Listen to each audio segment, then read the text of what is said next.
Our commissioner. Hi. We'll go around that way. All right. I'm Commissioner Chris Algren. Do you want to go in? Bob Murray, Carroll County Maintenance. Howard Chandler, Administrative Review. Downey Martino, educator. Len Martin. Chuck Stewart, Finance Director. And you are. Oh, sorry, lean on the line. What's your position? Oh, Representative. Bill Nelson, representative and committee chairman. Mark McConkey, representative. And Ed Butler, Representative, District 7. Okay, thank you everybody for being here. We're putting up first is Len, promised him we'd get him in here and out as fast as we can. You're on. You had a homework assignment when we had our last meeting, and that included checking on your trade name and presenting us with a business plan. We did have to change the name because of when we did the nonprofit, it was already, the Lake Region was already there, so we changed it over here to this Mountain View. So that was a big change, and right now we have the board of directors, 5 on board to oversee the nonprofit. That's coming up to, so we can, as soon as we get that signed off from the lawyers who's doing it, then we can go to the bank and get out the money that we need here, the $26,000 to move ahead. One of the things we spent the last week and a half with is bringing all these people in to get a quote on all the things that needed to be done in the building. We found out that the gas will have a meter on it, but they have to change all the piping and everything because it doesn't meet the code.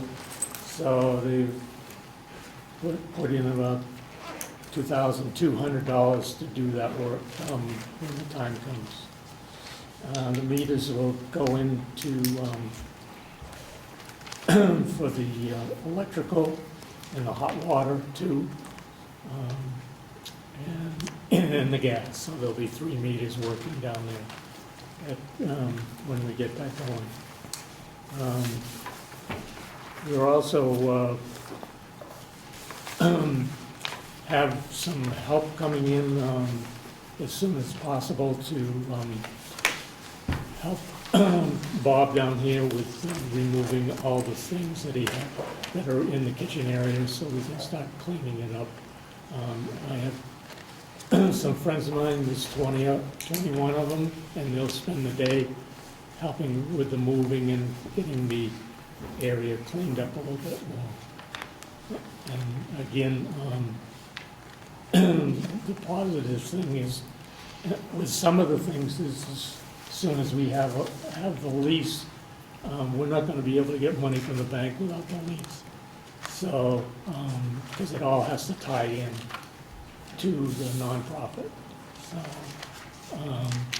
we're hoping we can move along with that when the time comes. We do have to start marketing the program. And I think in the handouts we gave you, it gives a good idea of where we are with all this. And if you do have questions, you can certainly ask. Would you like to? Yes, so in the handout that I've distributed, the very first page is the cost sheet that we've spent the last few weeks on, getting some hard numbers and some invoices for the repairs and the beautification of the area. The next part of is the actual lease that the lawyer made up. There is a typo in the date on the first page, so that will need to be fixed. The Could next, you say what the typo is, please? it's the date, December 2015. It says 2016. Okay. So it should just be a 5 instead of a 6. The next section of that brochure are a few pages that talk about just what the Mountain View Culinary Academy is or will be. It's an 8-month technical culinary school that will be licensed through the Department of Education. And after 2 years of licensing, they'll grant us accreditation on our third year. The tuition includes the application, the registration, the final exam for their national certification, also a Safe Serve certification that has a value of $600 to $900 if you were to take it independently of the program. We also have quite a few restaurant sponsors that will be contributing to this program. They want to contribute money to the program because they're getting trained professionals in return. So the restaurant industry needs trained adults, young adults, to work for them, and they're looking towards us to train these people so that they can go into their establishment and hit the ground running, knowing what they're doing and being able to function and work in the kitchen area without having the restaurant train these new people. So that's basically what the 8-month intensive training program is. It's a Monday through Friday with some weekends if there are particular jobs or restaurant internships or externships or whatever we're working with our sponsors, whatever they may need. This is a level 1 program approved by the National Restaurant Association, and this is where their national certification comes from. So we'll be following their curriculum. The iPad, the technology, and everything that goes along with the tuition, their uniforms, their knife set, everything is there, so there are no hidden fees. The way colleges and other tech schools have, when you enroll, there's a few $1,000s in addition to the tuition that they didn't really plan on. So everything is included in this program. At the end of the 8 months, we hope to have a job placement program where they actually have established relationships with our sponsors and they go right into their jobs and move around through whatever their career choice is. So that's what we're hoping for. On the end of that program are the nonprofit bylaws that we've established, so you can also take a look at how our nonprofit is structured and who's involved in our nonprofit. We will be purchasing a surety bond through our insurance company, so that is also part of the requirements of the DOE licensing, that we have that bond to protect our students with their tuition, because they will need to pay up front. We have to show the return policy, the certification, and meet all kinds of requirements. So there's an application process to go through to get that bond, which takes quite some time. And then we go to the DOE, and that's another process of an application to get that. So we are looking to have our first group in there this September or this August, and we're only taking 20 students for our enrollment. We can push it to 25. We certainly don't want to go higher than 25. We'd like to see it at 20, but 25 max, depending on how the demand is. But that's our program in a nutshell. The brochure gives a lot more detail, and in addition to what you see. And tuition is $15,000? We're looking at $15,000. And that's completely encompassing. Eventually, that includes their food, because someone has to eat what they're cooking and practicing. And down the road, as they build their expertise, if we open for breakfast one day a week, or lunch one day a week, or dinner one day a week, just to give them some exposure of dealing with the public and somewhere for that food to go as they're cooking it. Okay. Mark? Yep, thank you, Mr. Chairman. Thank you for being concise and taking me completely through it. I missed in the beginning what your position is with this. I'm an educator. I'm a master educator. So I will be overseeing not only the admissions and the enrollment and the marketing portion of it, but I'll also be running through the curriculum as far as their testing and evaluation and understanding goes. Depending on my population, some students may require math lessons, some may not. Some may be more advanced. Some may need some real hand-over-hand assistance. So So- it depends. It'll be tailor-made for the individual as opposed to Chef Martin working with the students in the kitchen. I'll be assisting, but the kitchen won't really be my primary role. It'll be more on the restaurant management and on the educational part of it. So if I follow that, then you would, the way it sits right now, if this was to move forward, you would be on site then? Yes, yes, full-time. Ed, Thank you. Executive Director. questions so far?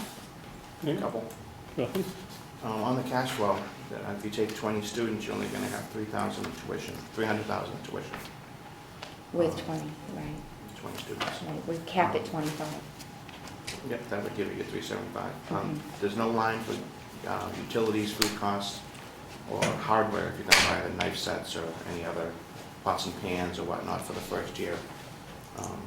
We, on the front page, there's a cost sheet.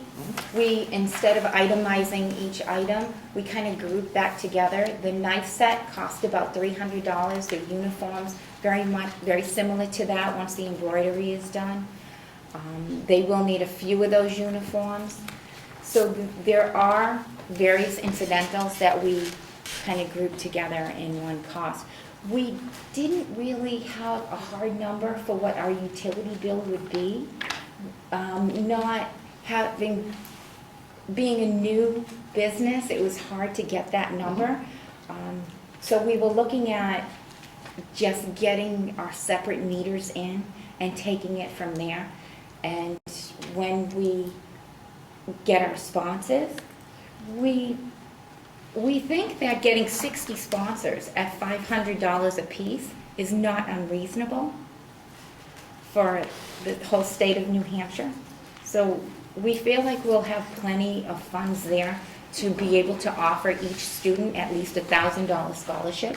We hope to offer them a $2,000 scholarship. But that really depends on, the feedback that we get, if everybody gets real excited, as we are about it. New Hampshire Lodging and Restaurant also has a scholarship program for students who stay in the state and go to school here. And they've had that for quite a while. And the National Restaurant also have scholarship money that the students can apply for. That's only if you're accredited, after your accreditation or before? Yeah, this program is their program, and they will, at the final exam, if they pass the exam, they'll get certified. So. And then they can apply for their tuition reimbursement, or is it a ongoing tuition? It just keeps on going. They pay for our tuition, right up front. So they need to be paid in full before they begin our training class. If they decide to go on to level 2 with the National Restaurant Association, that will be through them. For level 2, we're working on just basic foundational skills, being able to go through an 8-month training program, get out there, get a job, start earning. Does a person have to be a high school graduate? That's number one. Number two, what happens if you have somebody applying who has special needs? Well, they have to be at least 18. If they're a high school graduate, have their GED, there are no real restrictions on that for this program. As we haven't even really discussed as far as a criminal background check or, having our students fingerprinted or anything like that. We were looking at a registration and an enrollment for a basic blanket. We really didn't get into any. In with their parents or somebody like that and sit down and go through the whole thing so everybody's on the same page. They Special have to be needs? at least 18. Yeah, though. we can, I think when I taught at the high school level, I had special needs students, so it isn't something that we can't do. We have handicap access through this whole building, which was very inviting to me because there are no steps or hurdles that they have to go through, which makes this building also prime for us. Sure. So as far as anyone who may have a handicap, I think that would be very easy for them to get around. If we needed some adaptive devices for hearing or speech or anything like that, or visual, I'm sure we'd be able to get an accommodation for that. Sure. When does the insurance kick in? I know that you're going to start, or you have a projected starting date, but while you're doing all these repairs and everything else, whose insurance, maybe the commissioner can answer that, covers that period? Well, the repairs have not been done yet, so they have access to the building to produce this.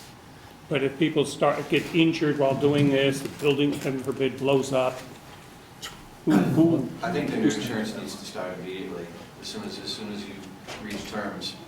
I think they need. The insurance that I have on the bottom is a liability insurance. Okay. And that would And start. that's, And renters insurance should start is immediately. the insurance that we have when for the students and everybody that's in the building. Okay. So that, we've already got the insurance company, and they gave us the $590 a year cost for the insurance. That's your liability. Does that include renters insurance? It's a liability insurance. Liability specific to what? Your operation or to the building? Because I think you need to have renters insurance as well. Say you, just for example, you have a fire in the kitchen and it does damage to our building. Your renters insurance would cover that. I'm not sure your liability would. Right now, this liability insurance was the only one we have looked at. Okay, that's a question that I have that needs to be answered. Did the commissioner hear that? I know you're I'm only well one aware of the person. insurance situation, thank you. If I've been allowed to maybe finish my comment, Okay. that currently they have access to the building for this purpose, to make these estimates. And if the individuals who came in were supposed to be insured while they're in our building has insurance as well on it when people are in it. Before they begin doing any work in the building, the insurance needs to be in place. So right now, we're just at them coming in our building, taking a look at it, and assessing it. That's all they're doing.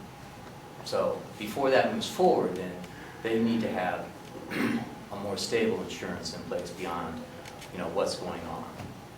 Does the county have a right to cancel, let's say the program's going and there's snafu that you do not want them to return? Do you have that right? Could you please? Do you have the right to cancel the agreement for renting the building, should that become necessary? Well, I don't know if that's something you normally have as a clause or currently the not. lease is being negotiated, and you have the lease in front of you. Yeah. So that will be part of, the lease negotiation. And currently, there is no lease in place, and there is no agreement in place. So And- what is your question? What My would be guess the question term? is, would they are going along and would there be a potential to increase the rent? Would there be a potential to say, hey, we've having enough problems? I don't anticipate that, so the devil's advocate question. There's some problems over there and the commissioners feel that, gee, this isn't the best fit. Is there a way out of this from the commissioner's point of view? Is that your business people? Is that a legitimate question? I wouldn't agree to that in the contract, no. If my business was going along good and somebody wanted to kick me out, at least in terms of that's- lease. As I said, that would be part of the negotiations of the lease. I mean, we've only seen the preliminary first draft. It has not been reviewed by our council, and we have not put together a response to their first draft. Okay. If you look at the terms of the lease, from my memory, is there's no escalation clause in the rent for the first few years, I believe, right? 3 years. It's a 3-year lease, it's $1,000 a month, and there's no escalation clause currently. And what they put together on their own, that's what you have before you is only them. That's not, there's no response from the commissioners involved in that at all. Oh, So that was, because that was what we told them to do. Make up a lease, present it to us, and then we'll respond. So that's where we're at with the lease, so I want to try to just make you gentlemen aware that this has not been negotiated. This is just what they presented to us, what you've seen. So I just want to make clear that. I'm sorry, I misunderstood. I thought you folks had interacted on this. Okay. No, it was presented to us about a week ago, maybe a week and a half ago at this point, and so we have not responded to that document. Thank But you. you're certainly welcome to comment. I just received this today. I've got a half a The dozen lawyers budget have put the concerns lease together. with this lease that I'd like to talk about. I don't know You if can this change venue some or things we in can do there this. if you need to. It's 14 pages there, so he tried to cover everything. Sure.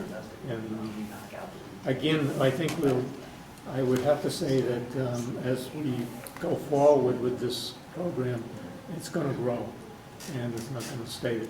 So there's no reason after the 3 years that we do negotiate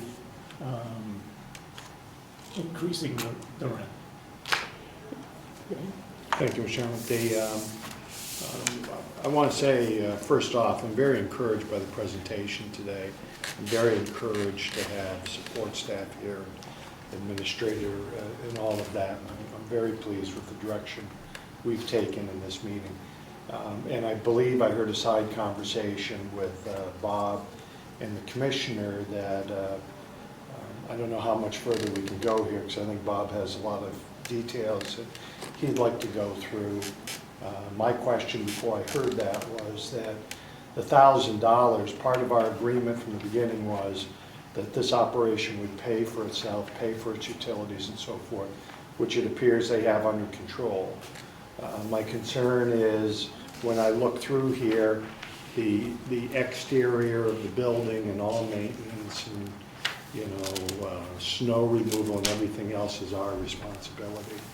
And I just want to make sure before we lock into an agreement that you're comfortable, that you have numbers and what it looks like in the long term it's going to take to maintain that roof, maintain the structure, and if it's going to involve any and more snow removal and so forth. So That was one of my many questions.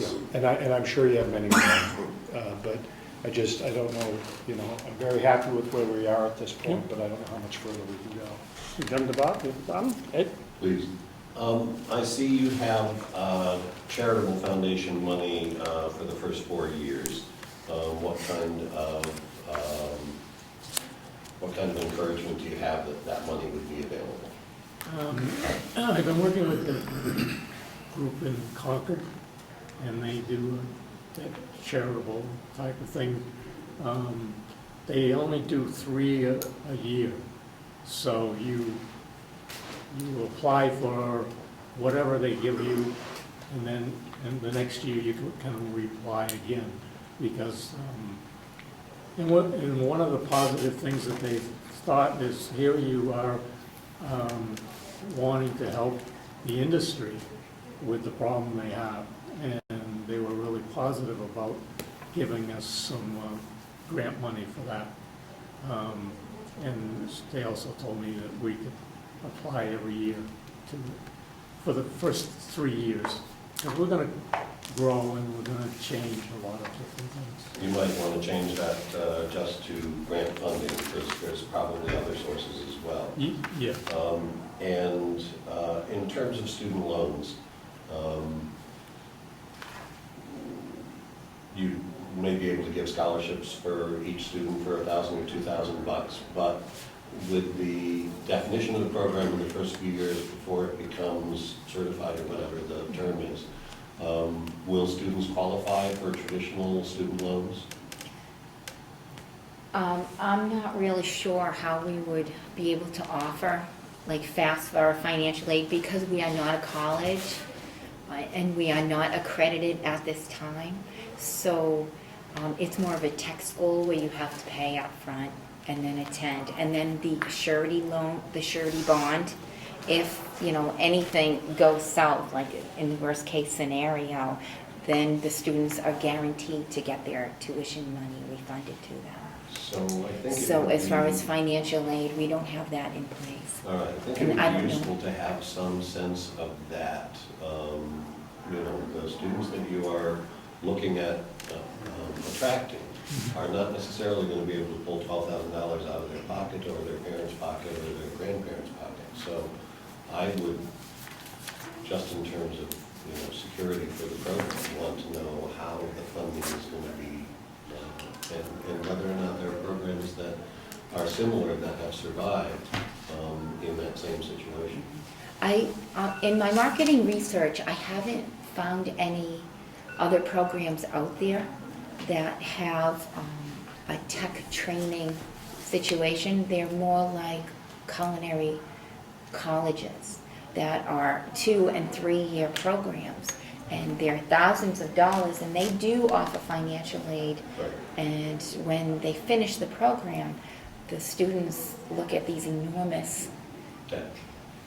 bills that they need to pay, and then they have trouble even getting job placement to even compare with paying off the bills. It's a lifetime situation. So having them be able to come up with the finances up front allows them to finish the program debt-free, and then they can maybe obtain a personal loan somehow. Once we establish our relationship with TD Bank, maybe they can offer them private student loans through us, or, you know, some kind of program for them, but a formal financial aid by the government, like a FAFSA, we haven't secured.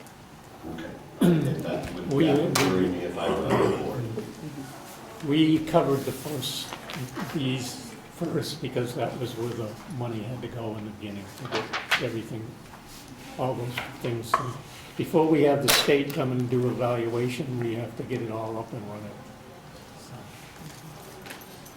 And we do have, you know, the National Restaurant and New Hampshire Lodging and Restaurant have scholarship money.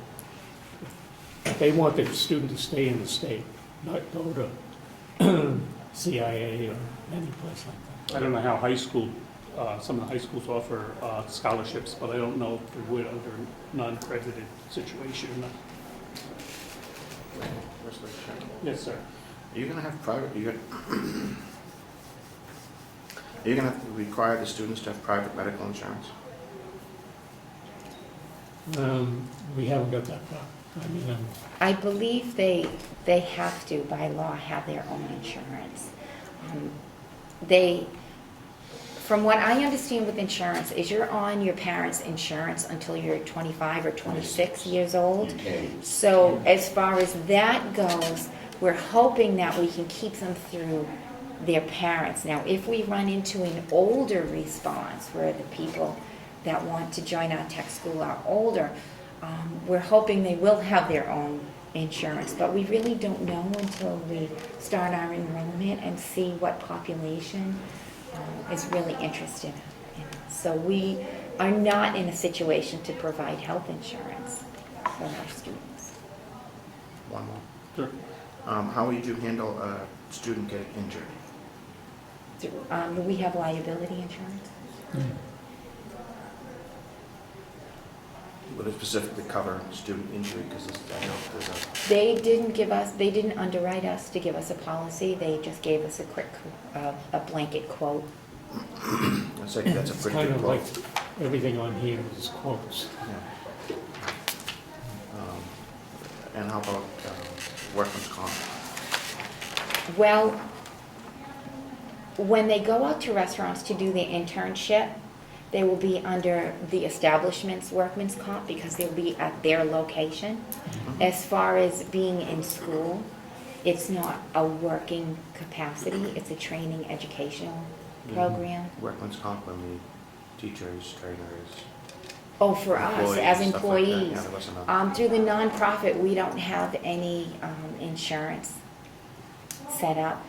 If we need to carry a workman's comp, that again will come through our insurance company, who is also giving us the liability quote. I believe they, at the minimum, even with one employee, you have to have workman's comp. So I believe that will come through our insurance. Once we obtain an address, we'll be able to get some exact You might want to ask them for a quote. Yes. But that'll be one of those necessary bills that we'll just have to take care of. Bob, you have some comments that you would like to make? I've just got some questions about the lease and that pertains to the building and maintenance, but I don't think this is the venue for that. I think that we should probably discuss that as the commissioners. I noticed that you had mentioned that you would like to use the front of the building, the entryway. Could you please explain that? Well, the foyer area is very well lit, and it's a very beautiful space It's nice. to have meetings or meet parents, or even just to lounge and have an executive meeting or even a picture moment. So it's a very nice space. We don't necessarily have to use it. If someone's against it, then that's fine. We're more than happy to just have the other entrance. But that's a beautiful area. It's a wonderful drive up. It also has a nice office front there. There's a countertop where we could put a computer, a copy machine, lock it up at night, or use it even as an admissions office, which is separate from the culinary area, which is nice because if I'm doing a meeting or running admissions or enrollment, I'm able to meet with the family and the student and then walk them down the hall and open the doors, and then we enter our establishment. So it's a nice flow. It's not necessary. I just love the building. Have a separate electric, or would that be using the county's electric and all the? Well, this is the first I've heard about them using that office, and I have my own. Yeah, I don't think that's. I've got my own needs for that office. Okay. Okay, or even, if you did not want us to use that entryway, we want to just make sure we're very clear on that, to make sure that our students don't come through that door and walk down the hall. So if that's something you definitely don't want us to use that foyer, we need to be real clear to make sure that we direct the flow in the other direction. So it was just something for us to talk about, putting it out on the table to make sure we're all on the same page. Good. The commissioners may let you use it, That would be wonderful. because it could then be rented to somebody else. I think you're hearing indication from Bob that that's not going to be the case, and because that's the conduit to other parts of the building. And if you have a new lease agreement, money you're willing to pay for it, then we might be willing to consider. But it's not going to happen. I'm all done. You're all done? You're all done? I'm all done. One more. Go ahead, please. In your budget, I don't think you have an accurate look at operational costs, and I would detail that a little bit more as you go forward. We have some business people working with us on our business plan, the part that goes to the bank. So what you have is a snapshot. What we have going to the bank is a lot more in detail. It's itemized, it's all broken down, and we're trying to get some more definite numbers on exactly what our bills will be in an itemized fashion. If this doesn't work, and I certainly hope it does, who owns what when you leave? They put in a new dishwasher, they put in this. Does that stay here as the property of the county, or you take it out? I have no idea. When you rent, who gets to keep That'll what? be covered in the lease document. Okay. And currently, most leases are determined by if you do a leasehold improvement versus your own equipment. And so that will be part of the negotiations. And that was why they got in there, to see, like, if they put up a wall, the wall's staying. That's a leasehold improvement. They bring in a slicer, which is easily portable. That clearly is their piece of equipment. They can walk away with it. If they install something that is attached and permanently affixed to the building, let's say a dishwasher, that's another story. It depends on how it's installed, so that will make a difference. So there's a differential there, and that, you get into that minutia when you start looking at the lease in particular. So We need to make a motion. Anyone want to make a motion of some sort? So we can make a recommendation to the full delegation, which will be meeting, I believe it's the 25th. Mr. Chair? Yes, sir. I'm not comfortable, I think we can encourage, but I don't know that we have enough details, and I think the commissioners really need to look at the contractual language before we can I think we can say that we're encouraged. And if I could just put forth that any of the representatives, if you would like to maybe put together a list of comment and email it to me, because, I'm sure you can put forth some productive things, and I believe you all still have my email. I'd be happy to carry that forward into, the negotiations as we move forward. But, what you do as far as a motion, I just... When do you think you will be ready? I'm trying to help these folks move it along. We need a delegation to vote on this. I think we're ready to do our thing. For example, should we meet before the regular delegation meeting and do something then? Will you folks be all ready to go from the commissioner's point of view? Well, what I think would be the procedure would be that the commissioners would continue with your comment and input as you see fit to help us along with that, to get, business plan and the lease together and looking well, try to get as much of the finished product as we can, and then at that point, you gentlemen could probably meet and maybe make a motion as far as the recommendation, and then we'd have a final presentation to the full delegation, and then there would be a vote. Right. I would think that would be a productive way to handle it, to try to let, with all of your input and comment as you see fit, and try to get the commissioners with the Culinary Academy working diligently to get to a finalized lease, a presented business plan, and the things that you've mentioned that will make them feel comfortable with this would be a going concern. That we would feel comfortable that there's a shot, so to speak. They got a shot at making it, I think was what it won't go south, I think was another phraseology that was used. I'd like to make a motion to move forward with the lease.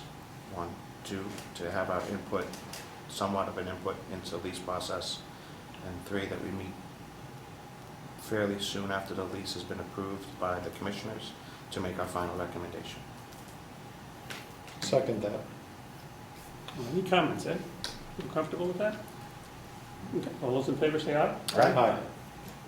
Okay, you know where we stand. We thank you for coming in, and are very pleased with the presentation, and they own that book.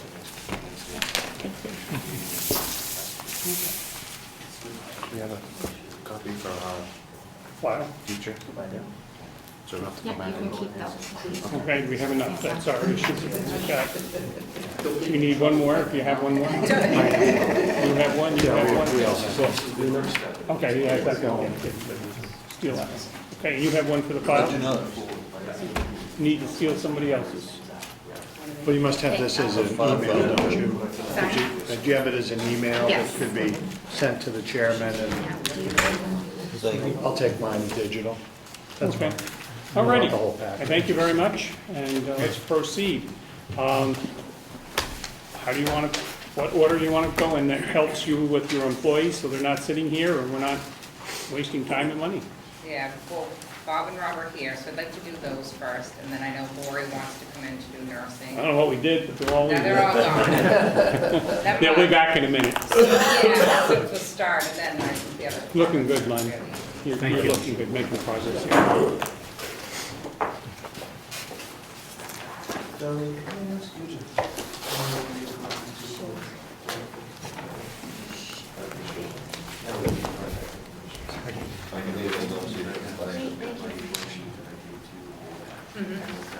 Thank you, Bill. Thank you, Thank you. everyone. Thank It's you nice to for meet you. All right, thank you for coming. Very much. And That's now- everybody. Lisa, to you and I, Ed. All right. Yep. I say pass it. All right, go ahead. Hurry up. All right, hurry up, you're wasting my time. What's the numbers? What's the numbers? 1, 2, 3. I think I should move that, I will move that over to the more appropriate location. I'm following you.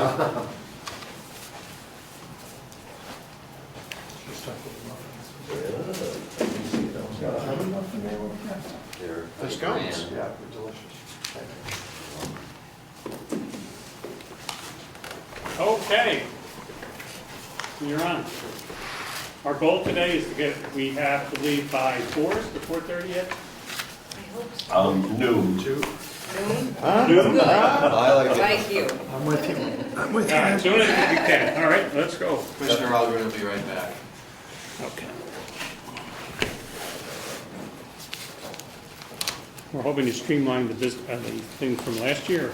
We've got to do our thing, but hopefully we can move it along quickly. I should think so. We're not going to do anything to complicate it. Although when Commissioner Algren gets back, I have just a very brief opening statement. That's it. Excellent. Under 2 minutes or less. You have your slides this time? Well, that's... After I missed it last time? And then Rob can go first. You want Rob to go Yeah. first? Okay. Sure. Oh, yeah, well, you have freedom on this stuff. And the merit first, too. Do we have budget copies? Nobody gave you guys. No. Okay. I'll bring this up. I got them. Oh, yeah. Oh, How many, enough? thank you, Chuck.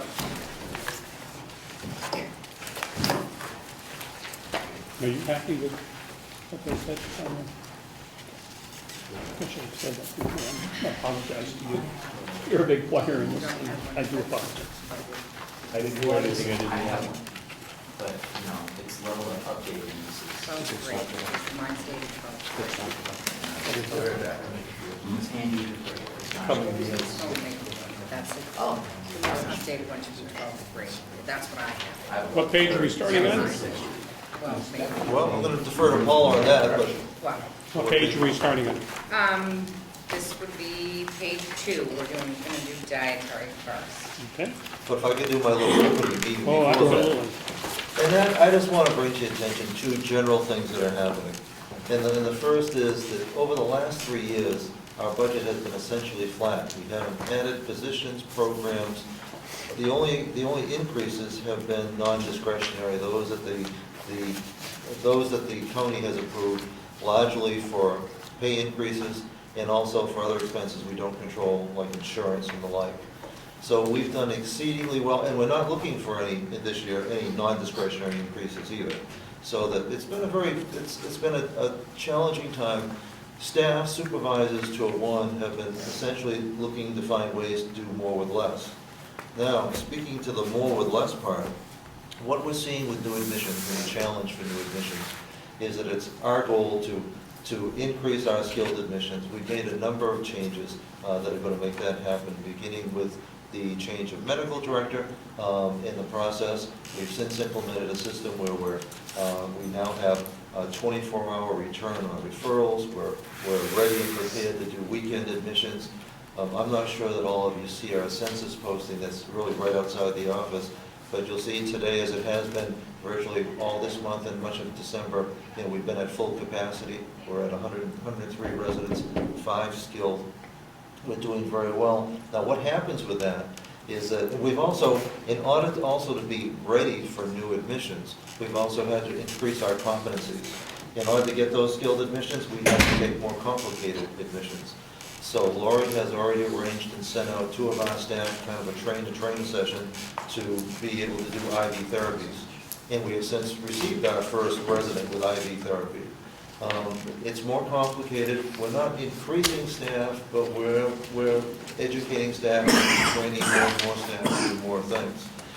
The acuity of our long-term care residents coming in is more and more people find that they come to us first from assisted living or from extended home care. By the time they need nursing care, they're pretty well advanced, either cognitively declined or in need of great physical assistance. So we're doing more, taking care of more medically complicated residents with less. And that's a credit to our staff, because I think it's also been done with relatively, speaking, an increase in quality of care. It's been, in order to do that, we have to tighten up all the systems, and a lot of things have been happening and continuing to come in place. So I mention all that just as a backdrop to the budget, that we're not really asking for more money, but we do have the constraints of the mandated increases. Thank you, Mr. Chairman. Thank you so much. the efforts of your staff and what's been done in the 24-hour and the weekend admissions, all great things, all things you've been talking about. It's taken time to get there. It's wonderful, it's appreciated. If I could start, do you have numbers that are newer than 10/31, 2/15? Because I believe that our exercise, starting right from the beginning, is for naught. We've devoted an entire day to be here, and I would hope that we are looking at numbers that at very least take us through December. Do we have that today or not? No, we do not. I don't know how the rest of the delegation feels, but to me, it's unacceptable. We're being asked to work on the largest proportional budget of the entire delegation. So much hinges on this, and if we're not even anywhere near current, I don't see the need for us to be here. So We're missing- I welcome your comment, Mr. Chairman. Well, this has been an ongoing issue that we're always lagging, and I was under the understanding, and I didn't catch that, I thank you for bringing that to my attention, that this was going to be addressed, especially with the computers and everything else in place, that this was no longer going to be a problem. But with 2 months, missing 2 months' data, and that could be a very important chunk of information. Anybody else with a comment?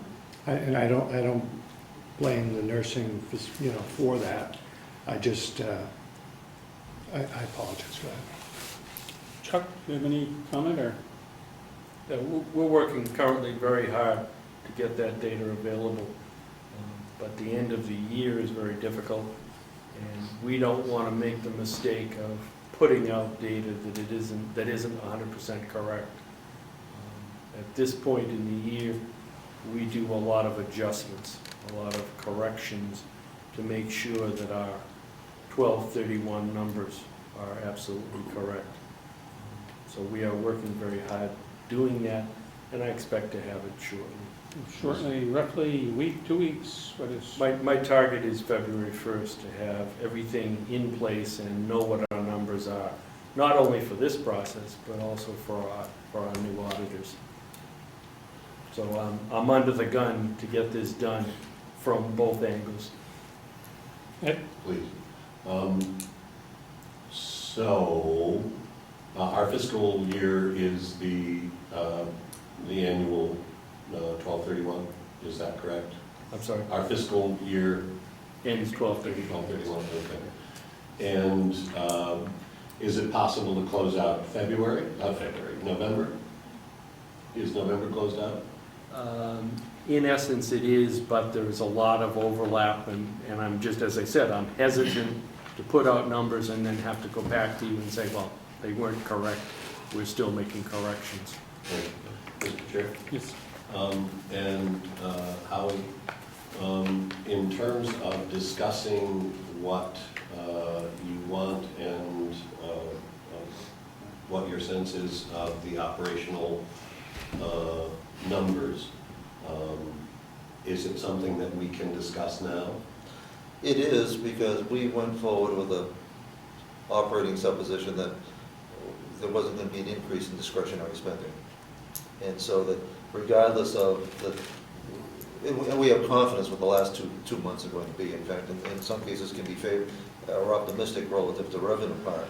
In terms of how it affects the expense side, which is the biggest part of the budget, it's not material. Well, if you remember, the commissioners criticized us and the delegation for using unrealistic numbers. And without this data, I'm not sure we can come up and make a fair judgment, personally speaking. I concur. So, If I could, we're dealing in the dark. We've been dealing with the best expectations, and we're under the impression we've been working with that. We're at the end we're starting a New Year's cycle, and we're still not certain where we are. And I know in past meetings when we've sat here, the nursing home has been able to say, this is where we are at this point, and there's going to be adjustments from there. And we've seen large swings when those adjustments come. I'm here to listen as much as I can listen, but we're not going to get there. And the whole goal of today was that these delegation members would take an entire day to get through this so that we could move forward. And I suggest that we're not going to get there. And, Mr. Chair, Yes, sir. what are we at now, January 15th? Yes, sir. It is not unreasonable, I think, for us to have known that we wouldn't have final numbers for December 31st in a closeout process. It's only 15 days, and I don't know about your business, but in my business, we don't get closed numbers that are finalized for quite a while. Mine are done. Yours are done? Well, I appreciate that and respect that. Mine are not. And it's something I think we should have or could have asked or anticipated. So the next time we approach this, we need to have an understanding of what we're coming in with. And I apologize that I did not ask, I had an assumption. I didn't even. So I do agree. I would say that we had made it clear in the past, whether the chairman did not make a specific request. But I would agree with the representative that I may not have the closing out number, my profit and loss for last year, but I can tell you with great certainty, I know what my numbers were for October, November, December, and I don't have accounting of that, but we should be dealing with those numbers. But our businesses are so much different in scope and complexity. So I think it's not unreasonable for us to be at this point. And I think maybe if we meet at the same time next year, we should have the same expectation, knowing that we need to get it closed as quickly as possible. My understanding is that Mr. Sutton is doing a great job, and I am sure we will get better numbers and more complete numbers more quickly than we have in the past. And I don't disagree with Mr. Sutton's job or performance, but I know what my labor cost was, I know what my expenses were. The final accounting of that, I may not know. And it's not unreasonable for them to be able to tell us where we are with expenses. So we're not going to agree. I appreciate that. It's a difference of opinion. I'm disappointed once again the delegation's being asked to put together a budget that's so large without anything in current time. I will stop. Chairman? Yes, sir. The commissioner has a comment. Sure. Your business records are all done, right? There's certain records that are complete, but I will state this, that the numbers for the nursing home, the revenues, I think, from where I sit, I think that the revenue numbers that we have accrued, we should have a fairly reasonable number at this time for what our revenues were for last year. Pretty close. Are these the numbers here? No, Okay. no, because they were only updated through Okay, no, October. I just, And I apologize, the date there is October 31st, and having maybe the November date at the very least would have been reasonable. I agree, I concur. However, there is something to be said for the fact that there has been some issues with those end-of-year numbers, and the end of the year seems like we have extra expenses, when in some senses that is true, because there's not a pure accrual going on with the expenses.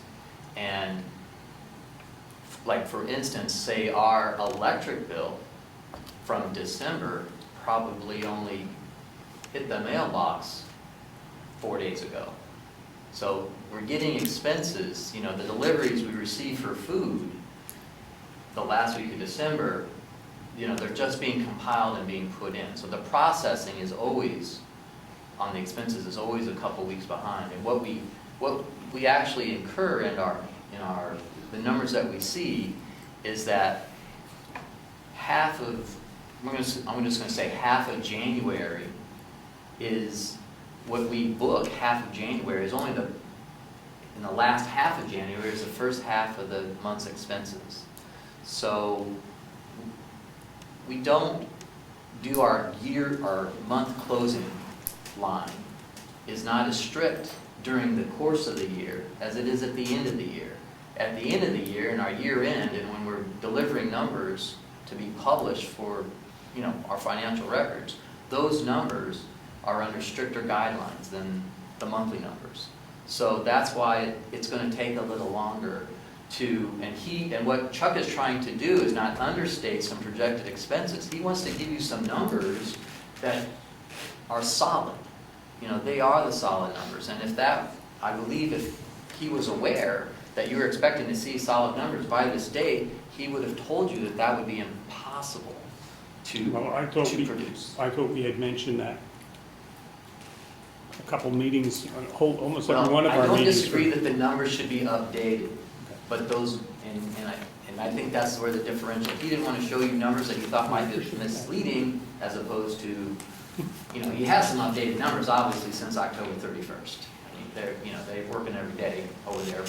Is there any part of this budget that we can work on while we're here that people feel comfortable with? Is there anything? Well, I think we could do the expense.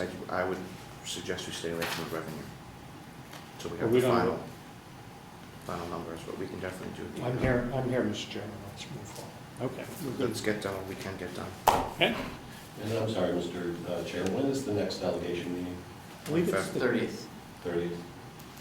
30th, they move it, we thought it was the 25th. Oh, I'm sorry, well, 25th. you know what? I might have misstated, maybe it was the 25th, I just thought. 9 a.m. Is it the 25th? Yep. 25th? Sorry. So, I'm not trying to put you on the spot, okay? You have a humongous thing to do with all the departments and everything. If we were to meet again to go through this, do you have a potential date we should be looking in early in February or whatever? Anything after February 1. Okay. Because that's the internal target that I have set up to be ready for this process and for the auditors, is to target everything to February 1, and if I don't have a bill at that point, if I know there's something out there, then I'm going to encumber the money on an estimate and say, this is as close as I can get because the vendor hasn't produced the bill yet, because the product may be in transit or whatever. Obviously, we're gonna get done early, but let's do whatever we can. And then we'll finish early and have to meet early in February to go from there. If I could, I wonder, I'm hoping we can get done quickly anyway, but it seems to me that we could be pretty detailed in terms of the expectation on expenses, as Lino said. And then we will, in the beginning of February, have something very solid to base it against. I think the work can be relatively detailed today.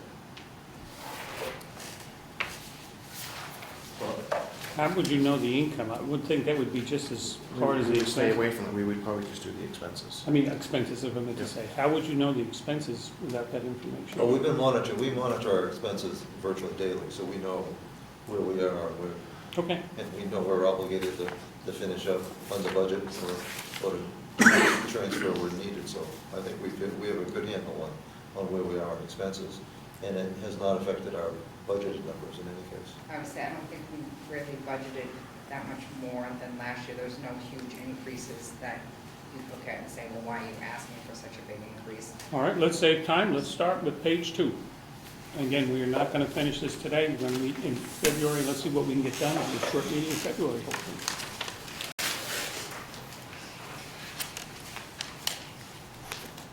Want to go right down the line? 05?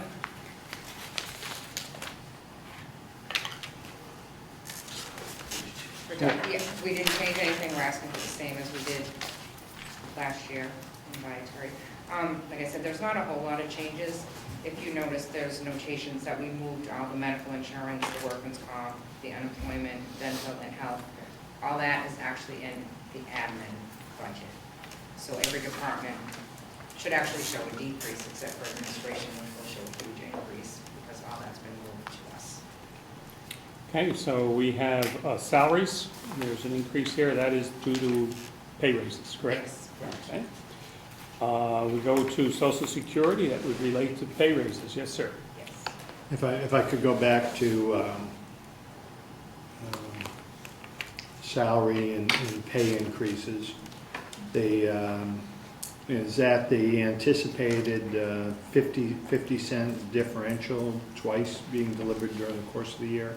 Or is that Yes, something different? that's both union and non-union raises are included in this budget, and you're correct on the numbers.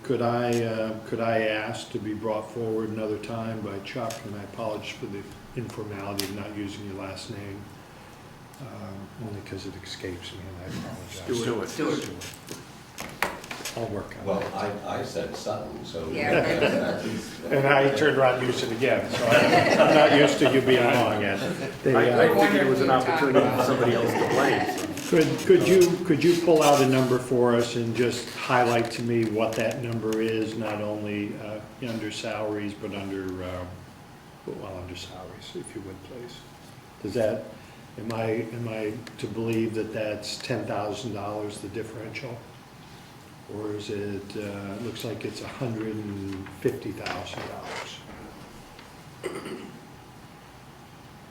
I'm sorry, I don't understand the question. Well, Well, I'm sorry, I'm that's looking the back, 1031. I'm still adjusting without glasses here, and I apologize, it's not focusing today. Be roughly the How much money that is, Right, if you could and- break that out.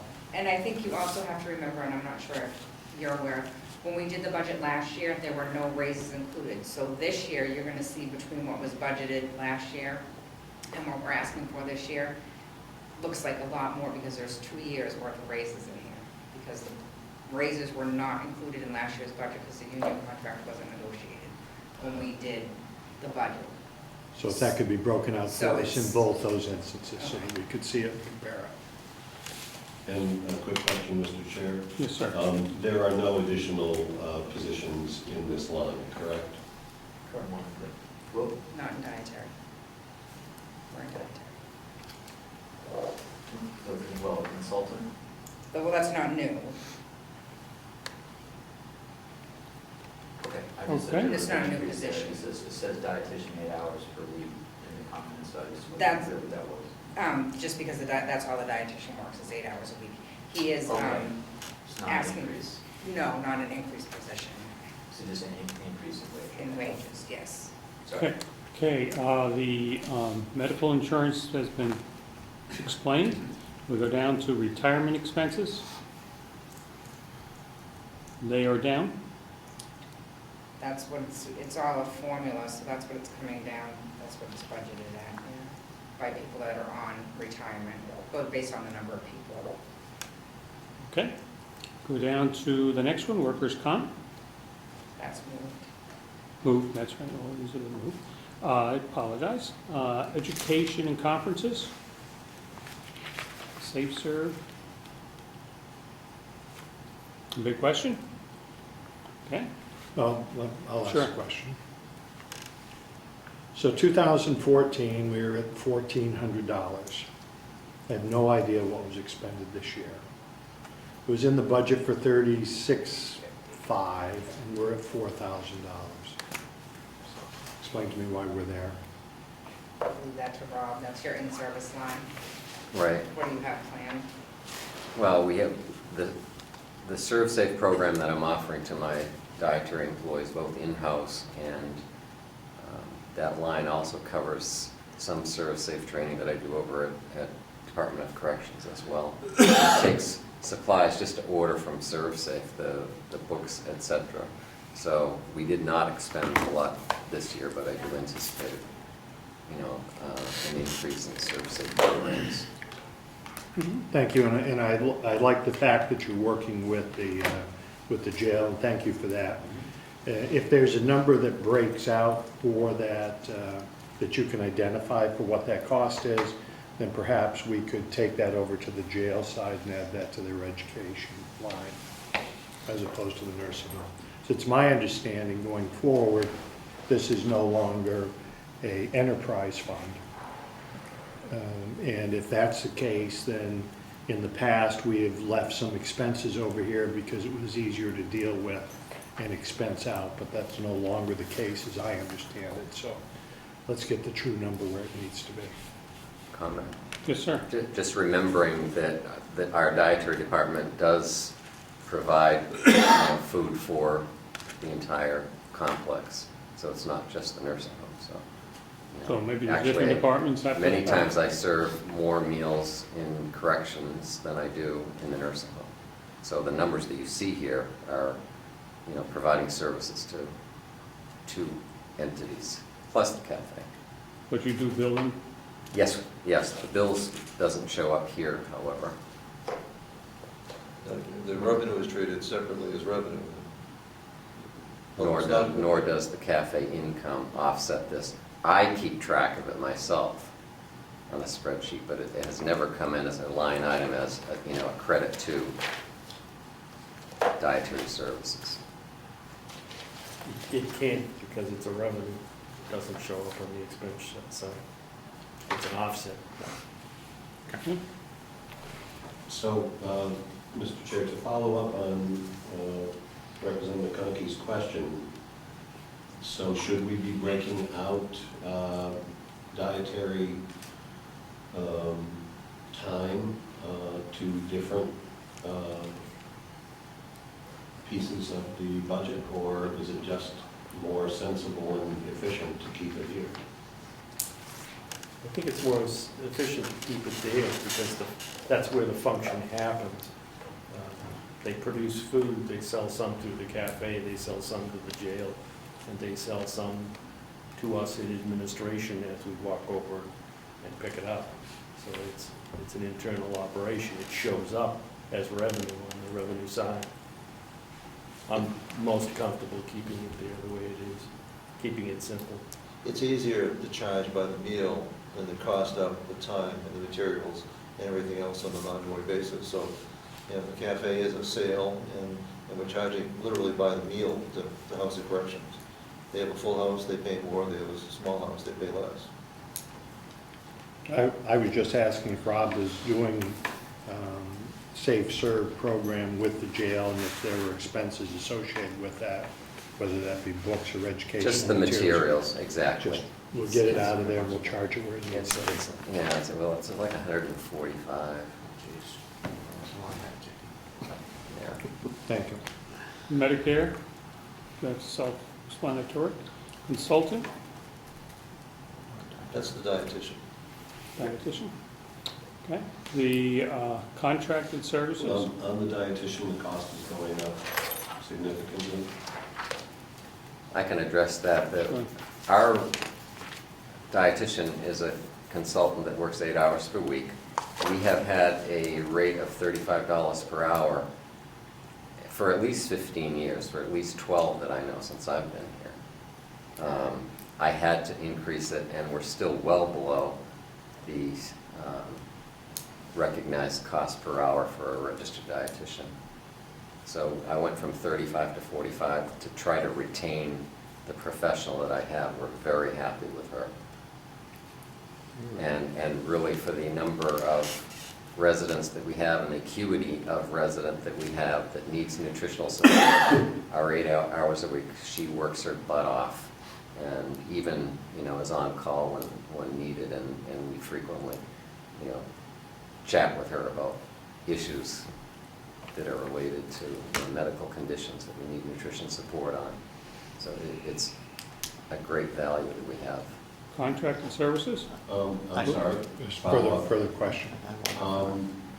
And in terms of the acuity that Howie was talking about, are you going to need more than what you've got? No, I don't anticipate it right now because, I do have 2 certified dietary managers as well, that work in kind of dual capacities as well as myself. So we're nutrition support as well. Thank you. I can say that $45 for a dietitian is very reasonable. We were billing it $40 back in 2000, 2001.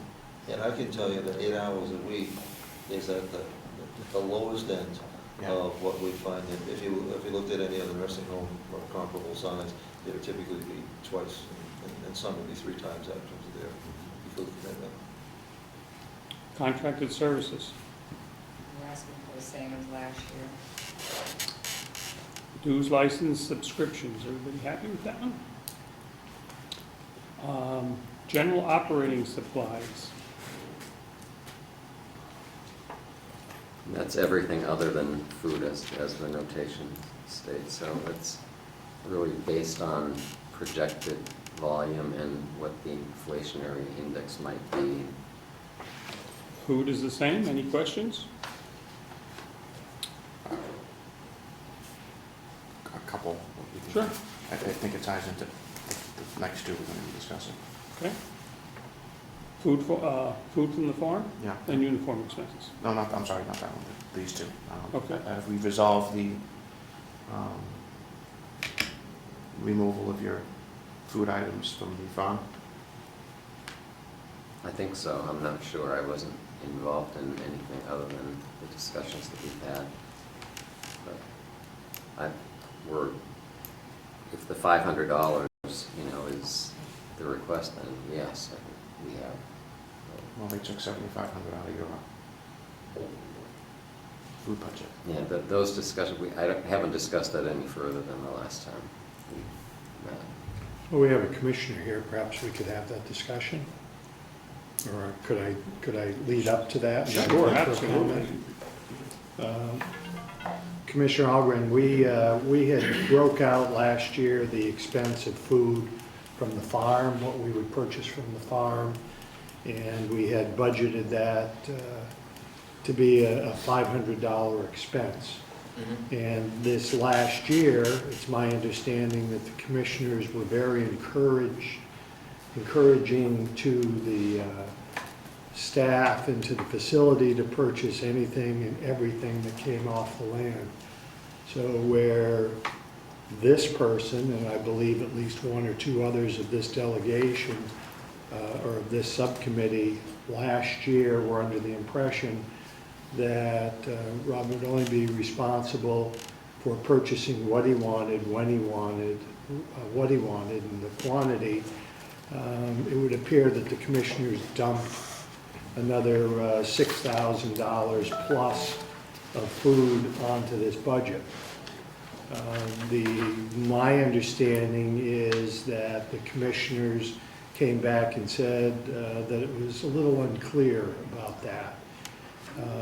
And I think my position, and apparently the good representative that brought the question up, want to be certain that as we're sitting here today, that if there's a $500 line item for food from the farm, or I would assume that could be from any farmer, whether it had to come from this facility or anywhere else, that it would be the judgment of this individual sitting here whether they would purchase any more. Do we have assurance that the policy of the commissioners last year has been ended?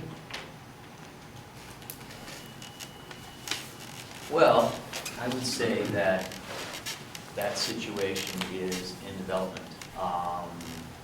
At the last commission meeting, Will was there, and the sense I received from the other two members was that we were definitely headed in that direction, that Rob would be treated more as a customer, and that he would take what he wanted.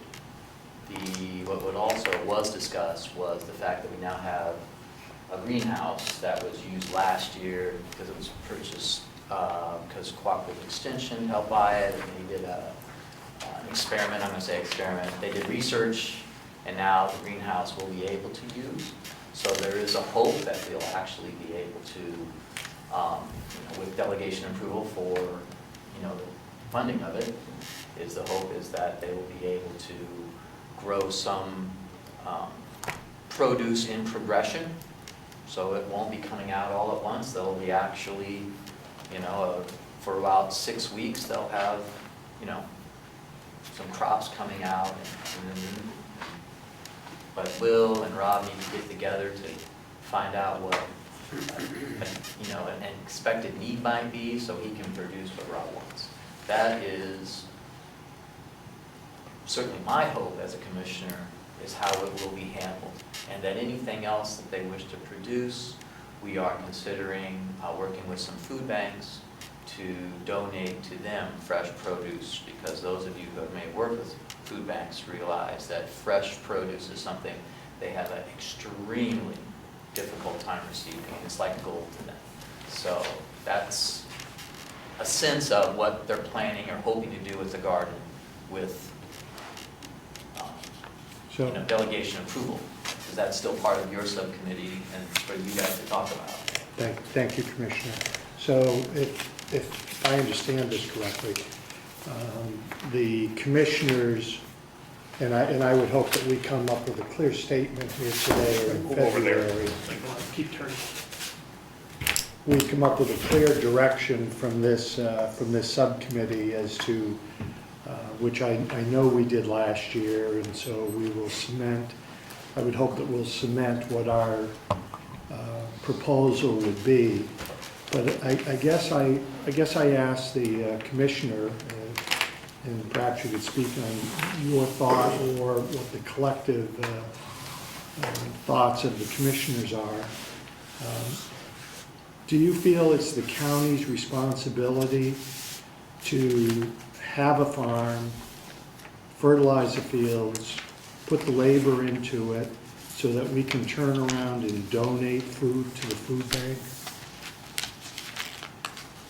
Is that a mission of the county, that we grow any surplus vegetables or any vegetables so that we can turn it over as a non-income source over to provide food for food banks? Well, I think the best way to characterize my statement was what we were trying to produce a blend of both. What we have are a house of corrections with inmates that can provide and have a willingness to provide some free labor. They'll learn something. They can grow these vegetables. We have the land. We have a nursing home that purchases food. If we can produce that food at a better than competitive rate to provide some locally grown fresh vegetables for them, I think that's a positive thing. Is it the mission of the commissioners to provide this? I would say no. I think what we're trying to do is take advantage of some land and some labor that's available and try to put to some productive use. We're looking at, even as you mentioned, the top end of $7,000 in a almost $30 million budget. So I don't really consider it to be part of, certainly not part of my mission, but it could be a positive externality that could be achieved. I'll finish on that. Thank you, Commissioner, for your point of view. Has there been a meeting with Will, who's last time I remember Public Works Director, Superintendent? Has he sat down and spoken with you in formal discussion as to what produce you need for this coming year, not in general terms for last year's? And does he know what your needs are and what it is you'd like to have produced? We haven't had a discussion, no.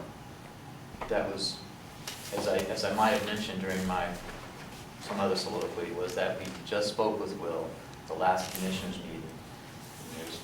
He's supposed to set up a meeting with Rob and with, and I apologize, I don't remember the representative's name from the Cooperative Extension that did the greenhouse or hoop house, I guess as they call it, and that they're to get together in February to start discussing this as an Are opportunity. we paying for the things that the Extension Service grows? In other words, will we give them money for what they grow? They're going to grow tomatoes. Are we going to pay That for was the... last year. No, this year. You said they opened a hothouse and they're going to grow things. That they did. That's already happened last year. This year. What's going to happen Will- this year? will we be It's paying- ours. But- It's ours. That was part of the thing. Was that was part of the agreement, they would get to use it, now we have access to it, so now we have this greenhouse that's sitting there, so that's my understanding at least of, We, yeah, the progression of it, so it was kind of that sort of deal. You allow this to happen on your land, when we're done doing our research from the grant that we received, then you will have the greenhouse to use, which has drip irrigation already installed, which seems to be an additional resource beyond what we had in the previous years that we might be able to utilize. And that's Okay, hopefully that's going to fine. move forward in the very near future, Yeah. at least discussing. Yeah, I think I wasn't clear with the question. There were some slips that were sent into Rob's food line from the farm that weren't signed by him. And we just want to make sure that we had significant follow-up on that. Because if, Rob's not approving these purchases, it should be coming out of his line. I concur with that wholeheartedly. I mean, That we- he's in we- charge of what he purchases. Yeah, we need some There closure to needs to that. be more of a customer-producer relationship between the two. do we have any movement from when did we meet last? Yeah, well, they gave you a stack of slips and some of them didn't have Rob's name on them. Correct. So I wanted to follow up on that because we were going through the process. So if we need to increase the food from farm line, we can, and, we move from there. There's also one more question I have. That's okay. Yeah. The county pays for the labor. I'm sorry, taxpayers pay for the labor, they pay for the seeds, they pay for the processing, and you're asking them again to pay for the food. So I just didn't know if that was some type of, you're gonna fix that? Thank you. Mr. Chair, if I could add something in there, there's also been some discussion about having the food pantries supply the seeds or pay for the seeds, to take some of that cost away, and then the produce, if it was extra and it didn't go to what Rob could use, then it could be given to the food pantries as well. Yeah, I apologize, I did mention that we are also trying to bring in some food pantries to see if they have some interest in supplying us with the seeds. We're just working on it. Wait a minute, hold on a minute. I'm going to quickly defer to Chuck on this, but my understanding is there's going to be an accounting change this year where what we get from the farm, if we get anything from the farm, it's not going to be treated as revenue to the farm. Correct. So that it's not, I think that's going to solve an awful lot of the problem. Because I think some of the changes that were made to enhance a position that's no longer going to be part of the budget. Well, I didn't know. I just have, Ed, is it okay? I just have a Of course. quick one. But taking the money out of Rob's food line to send over to the farm, the products he didn't authorize should be followed up probably immediately. So we can have so we're not, budgeting for money that goes nowhere. So if we could just make certain that that's in writing, and that's one of our, and I apologize for using my finger. Yeah. That it's in writing, that this is a formal request, as I believe it was a formal request last time, so it can be followed up. I'm sorry, Thank Mr. you. Chairman. If it's possible, if Rob, you and, Will. Thank you, Will, could meet before this committee meets next, so that we could have a better sense in the budget of what that line could be or should be. That would be useful. You said sometime in February, and if we're going to be meeting earlier in February, it might be useful to clarify that line before we come back together. And I don't have a sense from you, Rob, that this is anything you care about or want. You specifically talking about the food from the farm? Correct. Well, my position is I would like to see the food from the farm, if I get usable product, to be an offset of my cost, so that I'm receiving food, not paying for it. It's reducing my expense because I'm not buying it from Cisco or Native Maine from the local supplier. That would be my ideal scenario, and that would fall in line with what I see in Grafton County, for example, where they have a very robust, farming operation. And yeah, I mean, there's year-round use of If I product. could just encourage commissioners and Mr. Stewart to work on presenting us within the budget some clarity on how this is going to work, and that it works for you as well as for the farm. Yeah, if I could lower my food cost, that's my mission in life, is to try to keep our food costs reasonable, a good value for the meals that I'm producing. Thank you. And one follow-up, please. One of the issues, I think, in this whole thing is the use of prisoners or lodgers in the jail as labor. And it might be in the Department of Corrections Subcommittee that they discuss this more, but there's some concern that only a couple of prisoners, for lack of a better word, are coming out at a time, and so there's not really that much help or support for teaching these people usable skills. And if there's a way to define or clarify that program so that it really does do something for the folks who are in the jail, I think that would go a ways towards getting support from the delegation for this whole process. Ed just about covered that. I would think this would be a training exercise for the prison, and I would think personally they should donate the food here because and count it as an expense on their end, because they are training the residents who are going to eventually be going out, and they want them trained and everything. So I think they should be just donating the food, and it would be a good example for the prisoners to know that they are helping the elders. So I don't even know why you have to pay for this stuff personally, but that's the thing over there. Donate the seeds to them. That's where you grow what you want. I'm going to go with the commissioner first. Okay, did you answer that? No, go right. I was going to respond that the one part of this, and I agree with a lot of what you're saying, but the one part of the nursing home paying for it is that the costs that we incur producing foods also funnel down to our cost report, which we turned into the federal government, which has to do with the reimbursement rates that we get. So, substantiating, cost versus the donation is also part of this picture that we're all talking about.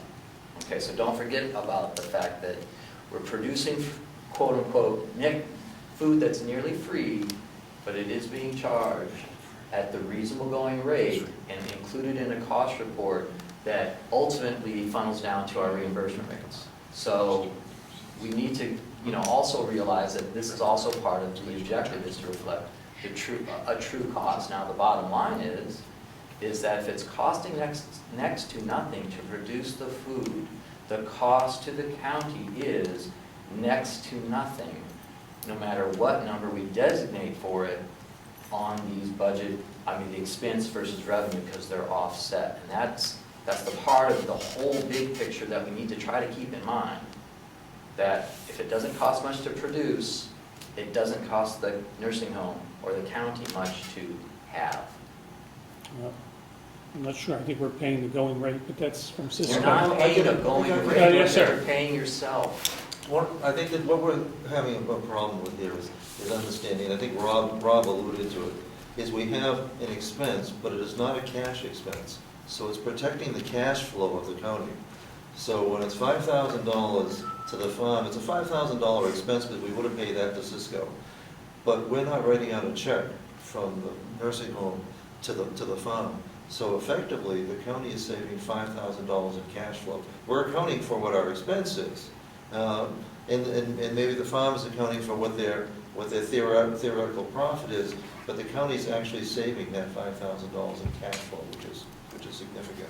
I'll leave that to the business people Yeah, to no, figure I out. understand what you're saying, but if you carry that example back over to Public Works, which farm is part of Public Works is basing their existence on an income. And that income is coming falsely from the sale of vegetables and other items back to there, so. Well, that's a whole nother issue. That is another That's issue, and that's the argument that's used to substantiate.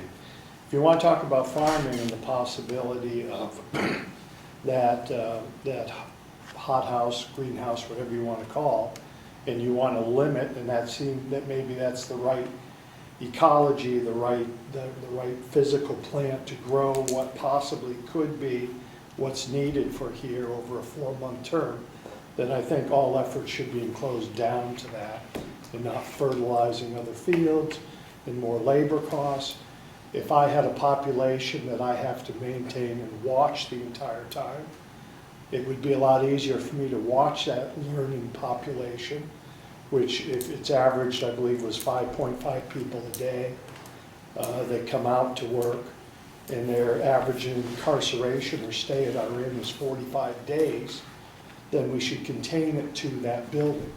It's very easy to watch what's happening.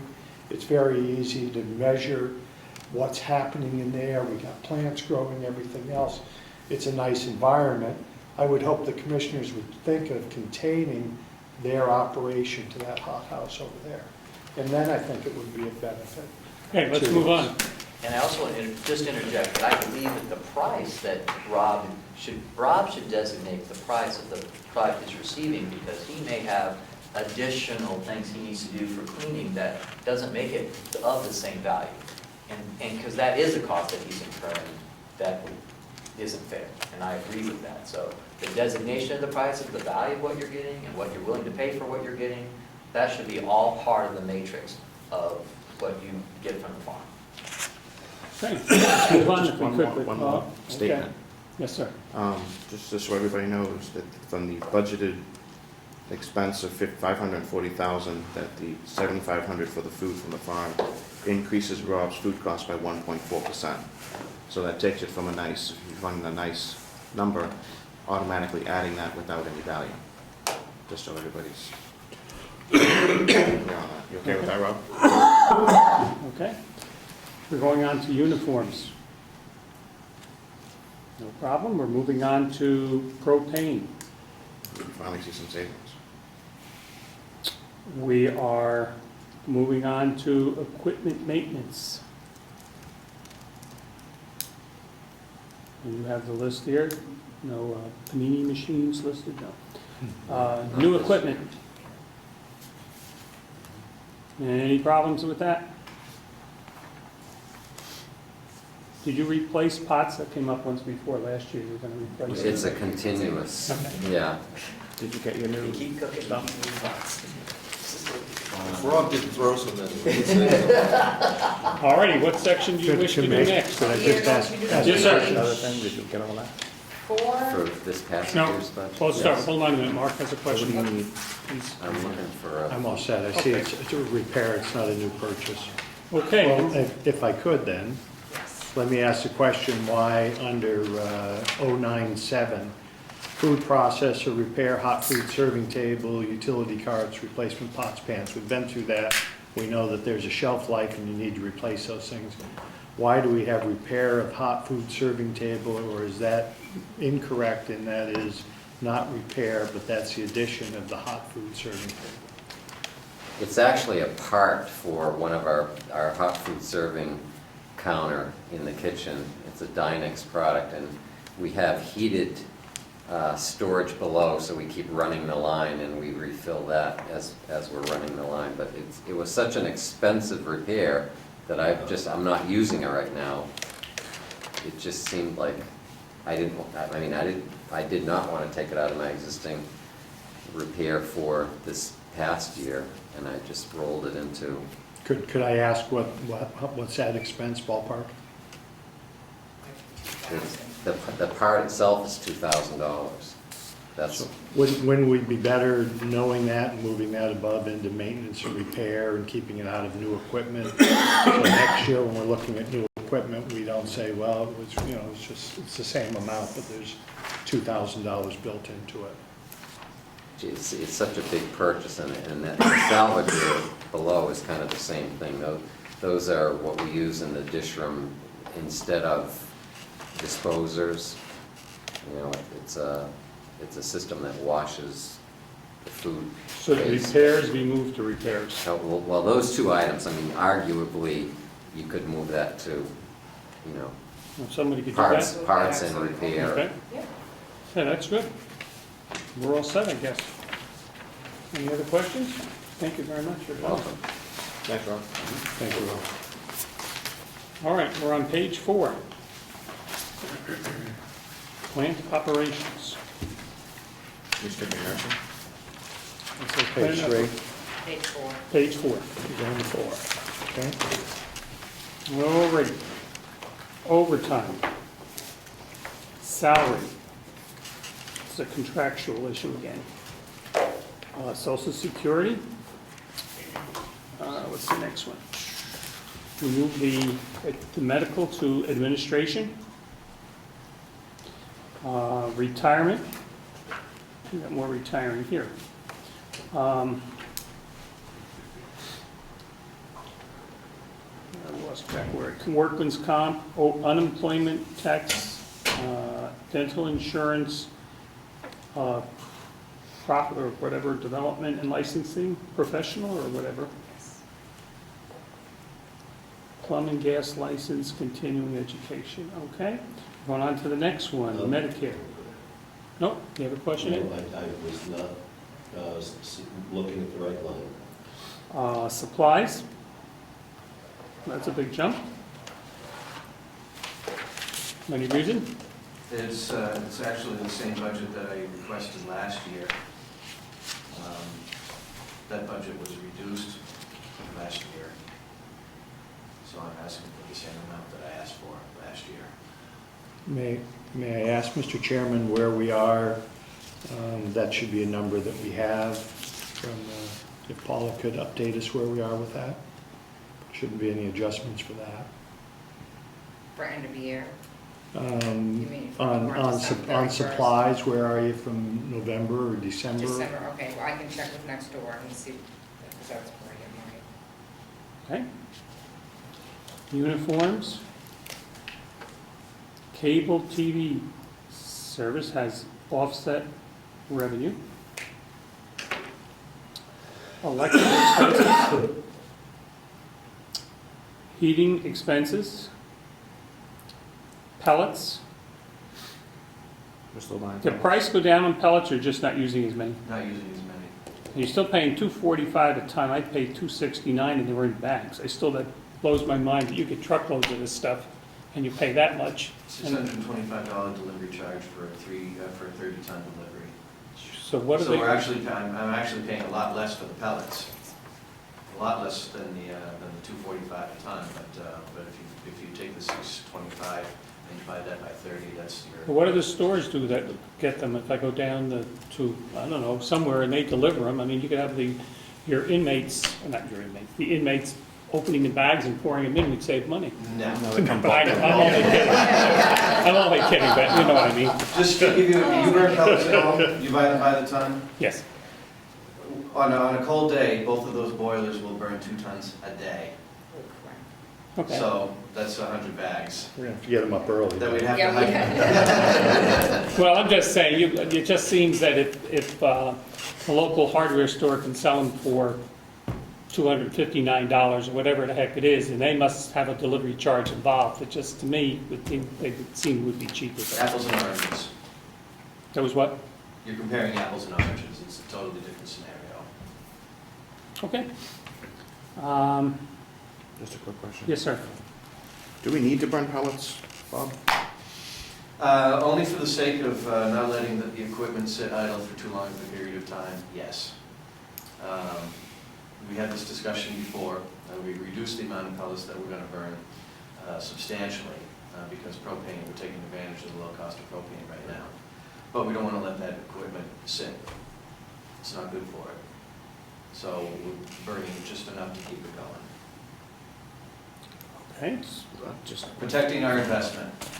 I agree with that. Is there propane over there as well to heat that Yes. building? Okay. So those are, again, redundant to Yes. what's already over there, okay. okay, we have a couple that have moved over to contract and maintenance. Travel expenses. Vehicle expenses. Those are, if we could, just a quick explanation, those are 2 vans, or what are? 3 vehicles. We have the coach, a van, and my maintenance truck. A box truck that actually transfers, primarily used for moving laundry between the 2 buildings. Yeah, $3,000 each, gas and gas. How old's that vehicle, the last one? The maintenance truck? Yes. I bought that used when we moved into this building. It's a 2007, I believe. Basically doesn't leave the property? I put 1,000 miles a year on it. Okay. It does leave the property, but about 1,000 miles a year. Okay, generator expense. Needs a new switch. Yeah, the generator expense, underneath, I'm level funding at $6,000 this year, but I've also added to update the failing transfer switch at the annex, which is integral to our laundry. That's why it's in this budget, not the annex's budget. There's a transfer switch over there, so when we lose electricity, the generator automatically switches over. Well, it's old and you can't get parts for it anymore. And we've been told that if it has a failure, it's not going to be able to be repaired. Now, that's integral to our laundry, which we run 365 days a year, and the sewer plant. The sewer plant is tied into that generator. This is a cost that's been split. Will has half of that upgrade cost in his budget. We've got half the upgrade cost in this budget. But it's an upgrade that needs to be done. Sure. Is that an item we removed out of last year's budget, or is this a new item for this year? I remember transfer switch being a discussion from last year. It was discussed. I think what we did last year was gave you a heads up that it was Okay. coming. Okay, thank you. And this would also do the culinary folks as well? This would cover their facility? Yeah, in a secondary manner. I mean, it wouldn't be for their benefit, it would be for our benefit. They would just get to enjoy our benefit.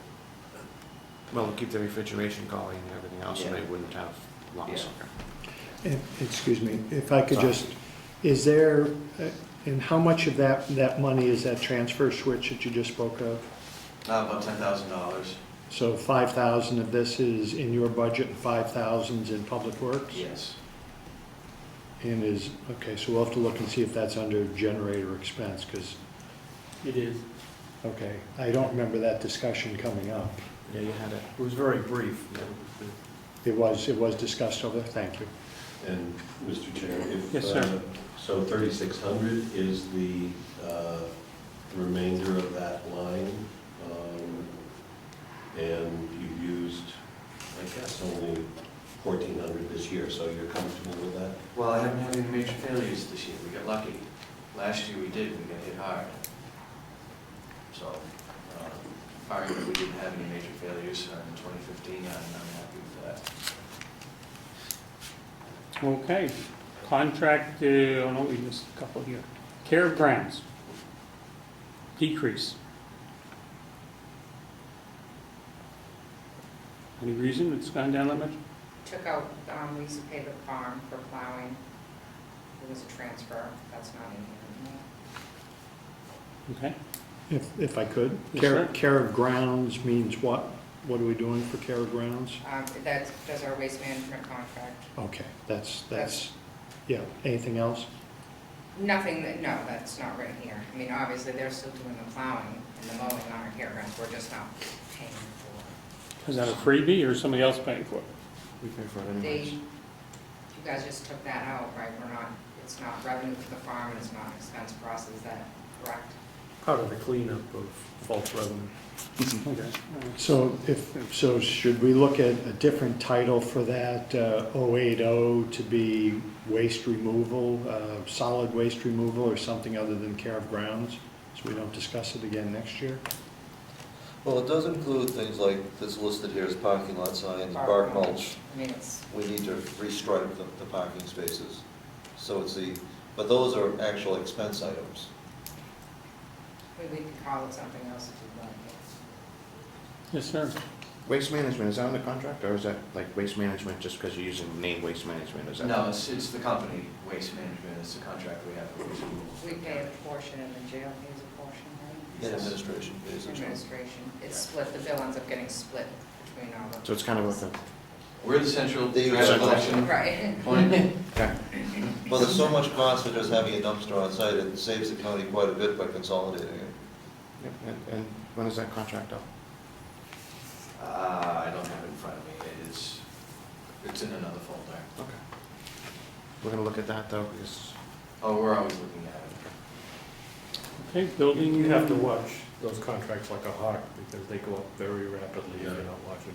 Yeah. yeah, I switched from waste management to something else. Building equipment repair. They're good at it.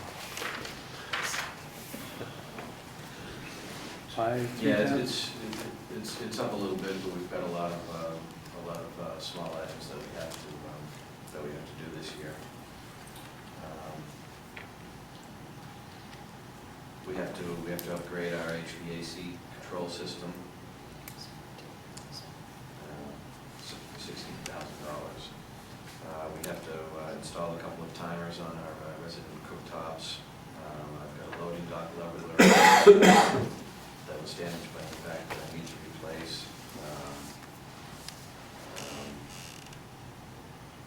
And a whole bunch of miscellaneous things that I do every year. Maintenance, if I could, maintenance shop upgrades. Yeah, next door, when we took over the old activities shop and moved in there, we haven't done anything other than move in there. I'm still working out of boxes, per se. I'd like to build some shelves, I would like to organize that, I would like to electrify a wall for power tools, drill presses, grinding wheels, that type of thing. I'd just like it to start looking more like a shop than a collect-all, which is what it looks like right now. You've seen it. Yeah. If I could, Mr. Chairman, the loading dock leveler, that's an expensive item, isn't it? It is. What sort of money is that? It's just shy of $6,000. And is that from wear and tear, or is there an incident involved, or repeated incidents that cause that? Repeated incidents, repeated impacts. Just the way that it sits, tractor trailers sometimes come in at an angle. And I can't pinpoint any one incident that did the damage, otherwise we would have contacted the insurance company for this. But it's had multiple strikes that have bent the hinges, and the hinges just got to the point that they're not working anymore. We've had a 10-ton hydraulic jack on it and tried to lift it up, and it's not moving. Is at the expense of that, is that something that you had a conversation with the insurance company to see if that's something that can be covered? I haven't. We haven't, only in the point that I can't pinpoint an incident, a single incident, which is what they're going to want to see. If the commissioners or Howie, you think it's prudent that we try to pursue that, you can certainly ask, but. There's no harm in trying. Right. Doesn't cost anything to ask. No, it doesn't. Thank you. Okay, let's go on to building equipment repair. We did that one. Let's go to the one below it. Contracted maintenance. Little increase. Yeah. Well, a lot of things were moved there from other lines from last year's budget. This is some of the in-house cleanup that we were trying to do. So septage and services purchased are down below now. Yes, and that's the big chunk, because we used to have a separate line for septic pumping. Now it's in the contract maintenance line. Isn't that in the DPW line too? Yes. Is it the same, we have more than 2 tanks? The question from the representative was, is if I could, Mr. Chairman, the septage removal, I believe, shows up under the other department that we spoke of, Public Works. And his question was, do we have different tanks in different places? We do.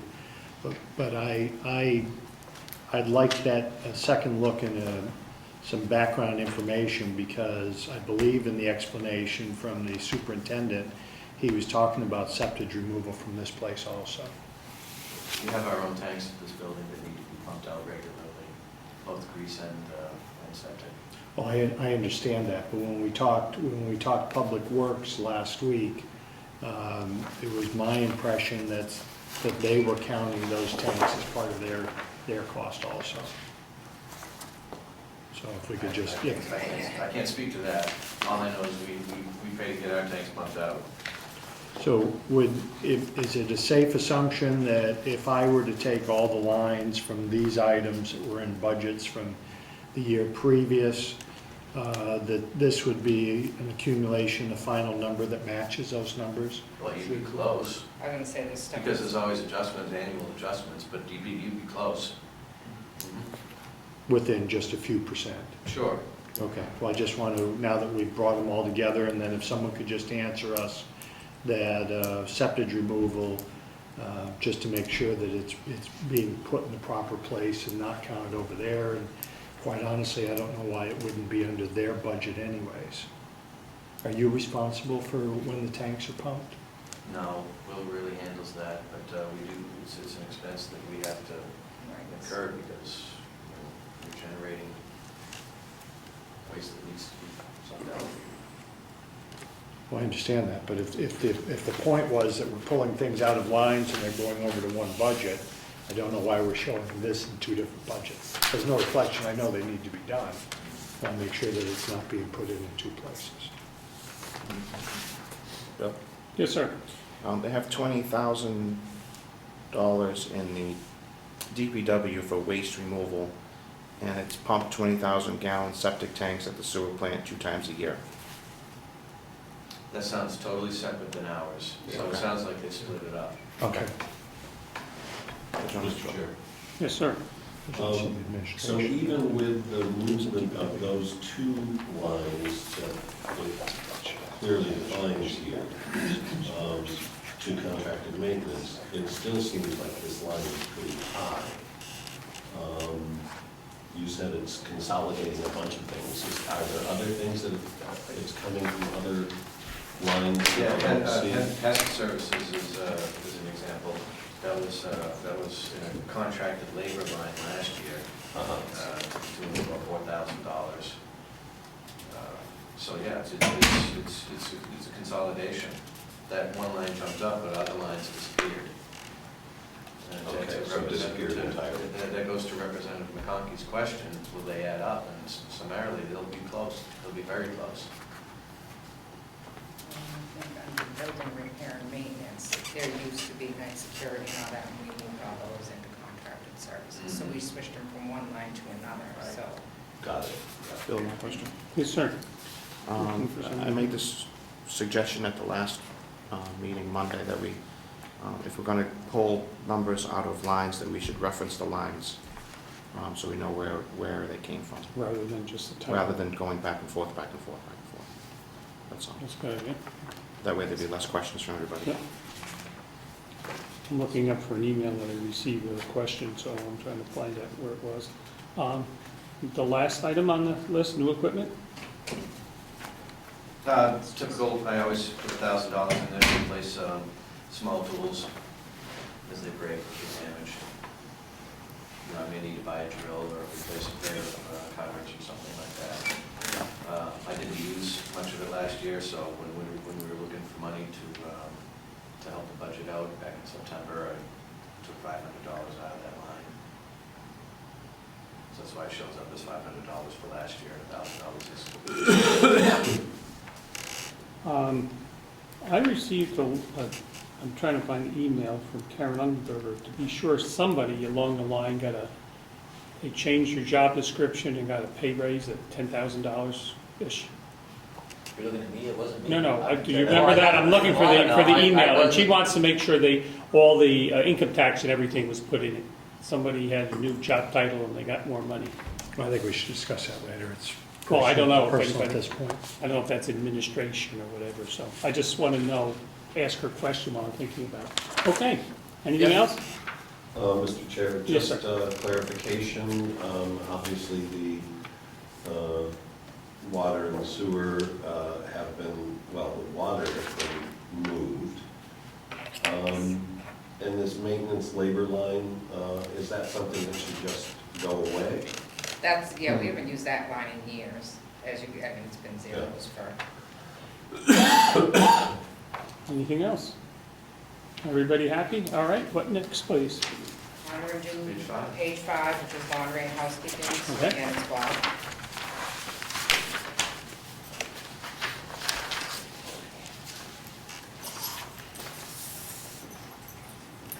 Number 1, overtime, that's the same. And number 2, salary, that would take care of that one. If we could go back to overtime, Mhm. zero expended in 215. And we hope for the same. So it's there if needed. It's essentially a contingency if somebody's out sick or extended leave and we need to cover it. It really is a contingency that we hope not to need or use. We only have one person in the laundry room at any given time. If that person calls in sick and nobody else can jump over there, we have to offer overtime to someone to fill that position. But we did a great job in 2014, Let's hope we can do it in again. 2015. Okay. Salary? I have a question, Yes. and this might be for Chuck. If they don't use that line item for that year, do we need to reappropriate it for the following year? Or would that put $1,000 in that account? In that line, if we reappropriate $500? Oh, I wish that were true. Well, No, we don't carry anything over. I wish that were true, though. No. So we go to a surplus? December 31st, everything drops dead except what I encumber to carry into the next year to pay a bill that I don't have yet. But everything else drops back to zero, and whatever you have in the 2016 column is what you appropriate. So where would the money that, let's say this line item, would that be surplus to carry forward for the next year? If that line is not used, it doesn't get transferred to cover some other shortage, then it goes into fund balance. Thank you. Salary? Next on to Social Security, medical insurance has moved. Retirement expense is the same. Workman's comp and all those have been moved. Medicare would be explainable. Contracted fees and services has gone down 10. And, oh, good, you did renegotiate that contract, very Very good. favorably. Good. And General, It's a flat fee, it's now capped, so we don't have to worry about variations. good job. Operating expenses, uniform, propane, the down equipment. I'm going to the biggie down here, new equipment. Yep. Looking for a washer and dryer. The equipment that we have over there is old, limping along. We're keeping it maintained, but we don't have any redundancy. And we have the infrastructure in place to install these, so this is just for the equipment itself. Okay? Question? Yes, sir.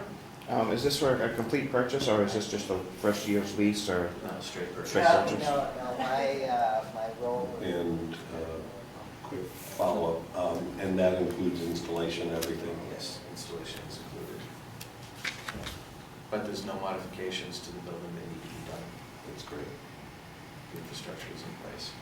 So vents and everything are... They're right down to the hole in the wall. There's a third hole in the wall for that dryer. It's already there. Could you just provide some basic slicks on the type of thing that we're buying for a Yeah. washer and dryer for Yeah. $14,000? Yeah. Thank you. I know about these things. It's a 40-pound. They're not cheap. Yeah. No, I understand that. I'd just like to have some documentation. It's a that's all. 40-pound washer for $9,650. 75-pound dryer for $3,850. And I included $600 for installation and startup for a total of $14,000. Sounds good. Would you mind making a copy of that for me, please? And could you then follow up another time and tell me that commercial washer, what sort of water it's using? Gallons. Gallon pounds. You can have this. Thank you. It's typical. The state says we have to have 500 gallons per day per washer if we're going to be using. I'd just like to know what our gallonage is for that. For the washer, it's about equal. It's about equal to the poundage. I think a 40-pound washer uses about 40 gallons of water per load. Thank you. And so you're typically running how many loads a day? We run about 8 loads a day to the Carroll washer. Okay. Thank you. So it's not like we're going to be adding 8 loads a day. No, I understand that. I'm just trying to get a feel for flow, Okay. that's all. Question? No, okay. We're off to what next, Paul? Lawn, housekeeping, next one down. Okay, Same housekeeping. page. Overtime, if needed, I assume. Same thing. Salaries. Increase of 1.6 FTEs. Yeah, we have, we transferred 2 employees from nursing to housekeeping. They were non-certified aides, and doesn't really, they really don't belong in a classic clinical setting. And they were both very agreeable to taking on additional responsibilities that worked out actually very nicely. At the same time that we also transferred 1 FTE to the administration building. So this is not a net increase in hours for the county. It's just a transfer, internal transfer. Makes sense. Social Security, medical insurance, workers' comp, employment, all the way down to, let's see, there's Medicare, that's explainable. Anything, any questions? All the numbers seem to be in line. Just the uniform one would be a question. Uniforms. Yeah. You have a question? Yeah, but is it part of the overall contract for the nursing home, or is it a special type of uniform for? It's a collective bargaining agreement. $125 per full-time staff member, qualified staff member per year. To reimburse him for their clothes? That's, we have, in dining services, we have uniforms, and in maintenance, we have uniforms. But under collective bargaining, for nursing and housekeeping, there's a reimbursement. And they're required to wear scrubs, housekeeping. It's not that they're not coming in their street clothes. We're not reimbursing them for street clothes. We're reimbursing them for clothes that we're requiring them to wear. Is it paid out in December? It's as incurred. It already has occurred? Well, it's paid as incurred throughout the year. Okay. Because there's only $84 up until October. It's whenever they turn their slips, it's whenever people buy them. A lot of people wait till the end of the year, it seems like, to turn their clothes on. Right. So. It's like, oh, if I don't use it or lose it. Right. Okay. Okay. Housekeeping is done. Switch seats. You're not getting away with that. You have to come sit with us. You guys are Happy New Year. done with me? Yeah, we're I think done with so, yeah. Bob. Thank you very much. And where are we next? We are on page 3.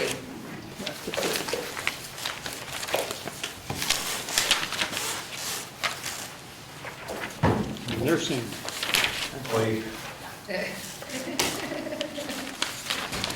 It's not too bad. I don't think that we haven't asked for any increase in positions or anything like that. I think most of our lines are pretty standard. They did ask for a little bit of an increase in overtime, just because I know that we've been using a lot of agency. And we did increase the agency line also for that reason, just because it's coming out. of Page 3. Mr. Chair, Yes, sir. before we go on, I have a question about the overtime issue. And you're trying to balance benefits, is it?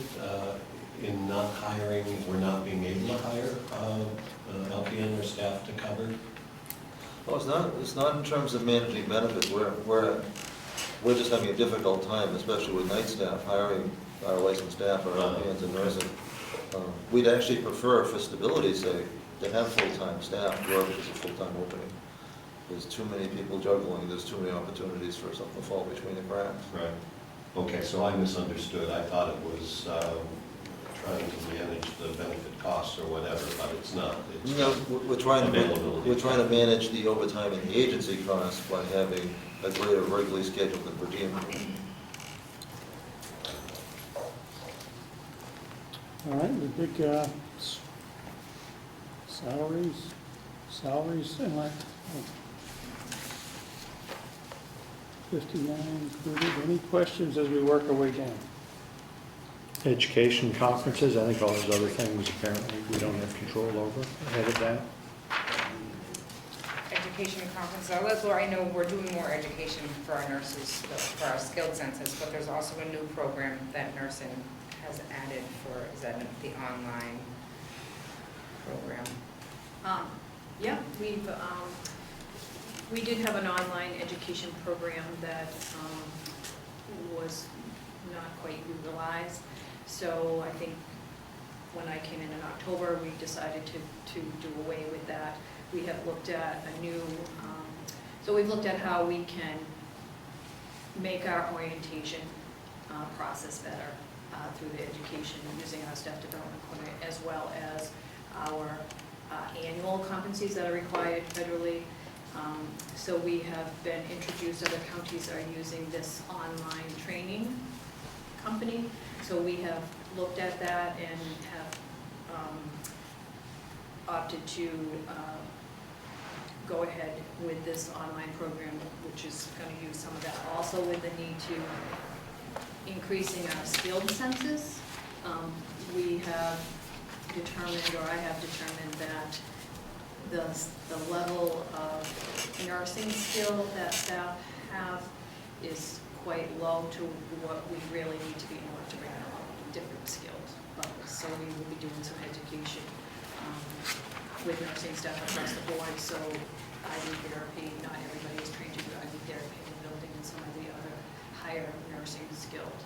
So we will be doing some training with all staff, nursing staff. If I could follow. When you speak to me of online training, is this part of a annual requirement for certification hours and so forth for these people to maintain their certificates? Is that part of this? Part of their license, but also to meet our license requirement, federal requirement. So all nursing assistants in long-term care have to have 12 hours of continued ed, and we have to provide that to them. And you have to provide that as part of something we pay for? Our license in this building, yes. Okay, if I could follow up also, to date, what have we spent on our education conferences for that line? We're showing back then $10,000. I would say as of 10/31, I don't know what they've had since then. Hopefully we can get some more updated figures in the next couple of weeks. And I know that program is new, so we didn't pay for that program last year, right? That online We program, did. isn't that We gonna did not. And how much is that a year? I think that's going to be about, it's going to be just, it's going to be just, I'm going to say, I know it's over 10, 11 something, but 11 So it's gonna, yeah. on the I mean, recurring it will price. definitely, if we didn't spend the 20,000 this year, we'll definitely spend it next year with that new program. So the goal too is to keep us from having to send people out for incurring payroll expense and travel expense. Could you just follow up with us and tell us that that program is $11,000 program and that it's something we need to do and costs and so forth associated? Thank you. The other thing in the next year also, and this was brought up, it's pretty much countywide with the nursing shortage in the state of New Hampshire. We will be doing some medication nursing assistant education to allow some of our LNAs to be licensed to administer medications, which helps with that shortage of nursing, particularly on off shifts. So we'll be utilizing some of that money for that in the coming year that we have not used in the past. If I could follow up, is that done in modules every 4 months, or it needs to be done in the course of a year? It's a 60-hour program, and we can put people through that program as we need to. If someone were to leave our employment by the end of the year, do we have, so that person walks into another job fully certified? Do we have any recovery process for that? Not currently, but you have to be, if they're LNAs that aren't new LNAs, so we have a lot of longevity here, and those that we would choose to put in that program are people who are dedicated here, that we can trust with meds, that are nursing assistants. So our selection would be staff that we would expect us to be. Okay, thank you. Quick curiosity, in terms of the LNAs who could be administering medications, they don't do injections, and they're non-controlled substances, or can they give any pill? They can give controlled medications under the supervision and delegation of a nurse. So they can assess the patient, and they cannot do injects, so they can't do insulins or any pain medications by hand. Thank you. Just as a little sidebar, this is the same internet company that Jason had used over at the jail. Somebody that says that you might be familiar with from speaking with them. It's the same parent company. Thank you. Okay, agency staff.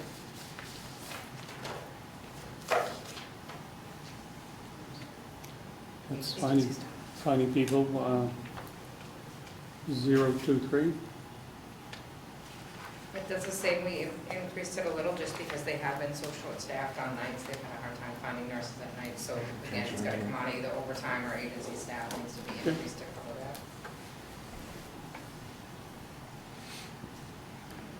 Other fees and services. Just one question on that. Sure. I know we went back and forth, we negotiated the Stericycle contract. Do you know where, I know they're looking at it, I don't know what's been done at this point. It just came in. Okay. Yeah, it came in. Is it going to be for a year, or is it going to be at their discretion to increase? I'm not sure if we need to put more money in there for that. They're going to be anticipating. The increases have been capped Okay. and taken care of. I can't give you real details because it just came in. Okay. I mean, I haven't even had a chance to read it yet. Okay, no, I know that they're money based, and they would. Medical supplies. Yeah, I know, but I don't. I think there still is. I'm trying to Stericycle. That's something we just changed, right? So like 3 months, once every quarter instead of once every month. We changed the constitution of the contract for them to deliver less, to come pick up less times per year. And so we incurred a savings, and we were able to reduce the cost. But the current contract is still very similar to the one that we had. So as far as them being able to raise the price due to increases in disposals and increases in fuel, that's still in there. That's still part of it. We're working on getting that out, but we were able to save money by entering into this new contract. We still save money, so we did that without worrying about the continued negotiation of that. However, Bob was instructed that any time any increase does incur, that we are going to make them account for why they increased the price. They're going to have to show us how, the accounting for it, and that is in the contract, of why they increased the price, because they can only raise it because their costs have gone up. Okay, on to medical supplies. Any questions there? Just one. Yes, sir. That's probably for both of them, both the supply lines, 30 and 39. Did we bill out for these supplies? No. No? These are all just regular internal supply. Well, no, the trucks, the 10s, and depends we do bill out for, that's in the 039. I mean, it's not a huge, if we may get $10,000 back a year, because it's just our private business, so we don't get that much money back. But there's some offsetting revenue. Okay. Thank you, Tom. Decrease in pharmacy. Well, Lori, I know, and Megan have been working really hard, looking at new admissions for skilled and checking their med list, because we have to incur that cost. So if we're taking in a skilled resident that gets $10,000 worth of meds a month, it's not worth taking that resident in. So they look really hard at those meds. Thank you. Taking that down. We've really focused on the over-the-counter. So if pharmacy sends over-the-counter meds, it is 5 times what we can purchase it for over-the-counter. So we've really looked at that over-the-counter stock list and have brought in a lot of over-the-counter, so we've been able to save. Down to, new, above that, equipment maintenance and repair. That was basically a standard read. I did follow up with Bob to see, get an average or a rate that he thought that we could live with for their budget and what would need to be repaired, so. Okay, one below it. New equipment. So if I could, Mr. Chairman, so the next time we meet, we'll have a year-end number, because 2014, that was less than 6,000. Yeah. So that's quite a bit extra money. And if you look at what's been expended through October, that 8,500 would be pretty close. I'll only point out that we're coming in next September to our 5-year anniversary, so 4.5 years into the building, we've had kind of a honeymoon period with all new equipment, so we're starting to see greater repairs. I mean, we're getting close to that magic 5-year point where it's the useful life for a lot of, with anything with wheels on it. So it's likely to, it's not unreasonable to expect that it should be increasing. On this next line, I want to know who's going to be the nurse on the pole. Well, Every Somebody- time. Not every time we have I know, I gotta to me, I It depends on the day. And how high they have the pole is. Right. And there's a lot What color of is it gonna be? logistics that are Really involved. question. Yes, sir. Could we, on the new equipment, could we put that in the capital improvement project, since it's gonna be on, we're gonna need money to upgrade these things for the next, going forward? I think that's the plan, isn't it, to get a list? I would argue that's the only place it belongs, because it confuses an operating budget when you buy permanent stuff. Operating should be operating. Technically, I'll defer to Chuck. Capital is really an addition to asset, and it's not really an expense. It's a cost, but it's not an expense. And it'd be better, I think it'd be better for all of us to be able to put capital into a capital account. Well, yeah, I mean, a lift scale lifts, and that adds value to the nursing home, because it's a depreciable asset. So, I would, Depends on the lifespan of the Right. other. so. I think the quick answer to the question is that the new equipment is supposed to be those things that do get capitalized. And then equipment maintenance and repair are for the Right. things you're just repairing or the supplies. Yep. And that's the objective there, is to break that out so it eventually does get thrown into the depreciation column, which is another story anyway, because we're switching out of enterprise fund. But Cool. I was talking about the new equipment, I just want to make sure that we have a plan for this for the future, so we're not going at this every year and stuff like I that. think the list is actually part of the plan, a greater plan. The number, we're not replacing all the lists, so there's a certain number, and they plan on installing, so eventually they have them. We eventually want one for every room? Yes. Yeah, so eventually we will have one for every room, and now we're at about 40%. Then we had 5 a year. So, Mr. Chair, if I could just follow up on that. So, that 5 a year, when would we have one in every room? I can double check with Bob, I'm not exactly sure of the count we're up to now, but I know I believe we have, like you said, I think it's around 40%. I don't know. So it'd be 40, Is that sound 60, about so right? 12 more years. And how are we doing in terms of staff, nursing staff injuries or workers' comp claims relative to lifting and that kind of thing? Is there? We've, I don't know exact number, I don't know Right, what exactly right. without looking at numbers, but we've had some. I think overall, we are actually quite well compared to other nursing homes. It's the nature of the business. you know, the ones that we do come in, we investigate them thoroughly. Did they follow procedure? I mean, we discipline people who have not followed camp plan. So we are really looking at how the injury happened. Did they follow camp plan? Did they follow policy and procedure? But I think overall, Howie, would you agree? That's what it looks like. We've had some. So we're averaging about 3 reports of injury per month. That isn't lost time accident, that's just first reports. We're actually doing, I hate to announce that we're doing very well, because I don't want people to stop being vigilant, but those lifts have saved an awful lot of back injuries. And that's whole house, so that's not just nursing. That's dietary. Exactly, dining service has more than their share. Yeah. How many lifts are in this $41,000 number for this year, or in this 5. budget? And are we still purchasing those slightly used as we were at half rate, or is that gone? If we can get them refurbished, But I don't think that that's- immediate supply dried up. Yeah. But to the degree that we can get more, if we can get 2 for the same price, we'd actually try to get more lifts. So we're pricing that as brand new? Yes. Correct. This is the worst case. Thank you. Said 5 of them? Or 4? 5.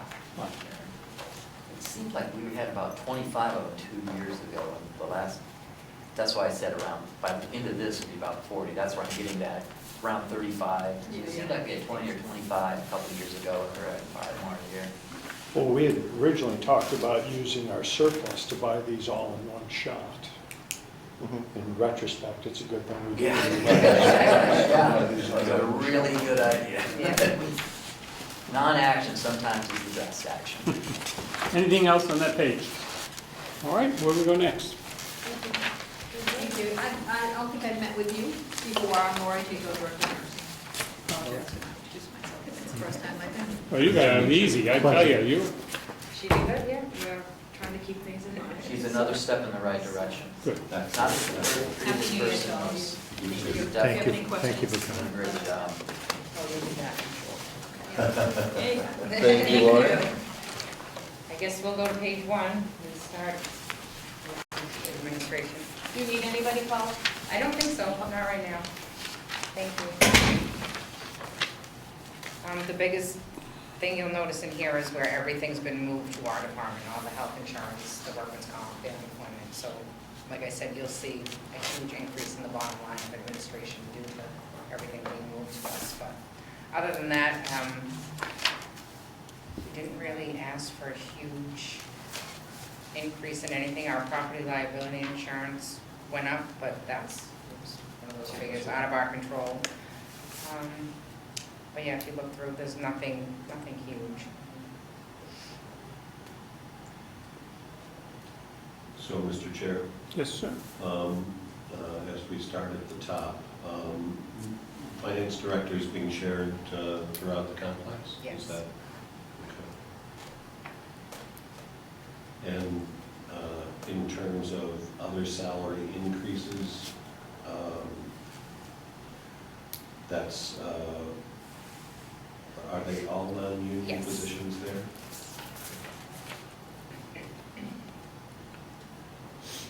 The 10% increase in medical insurance, that's just the increase of what you have to pay for it, the premium?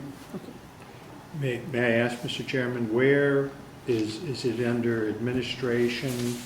Where's the budget item where our maintenance director is presently plugged into? Under maintenance, 5150. page 4.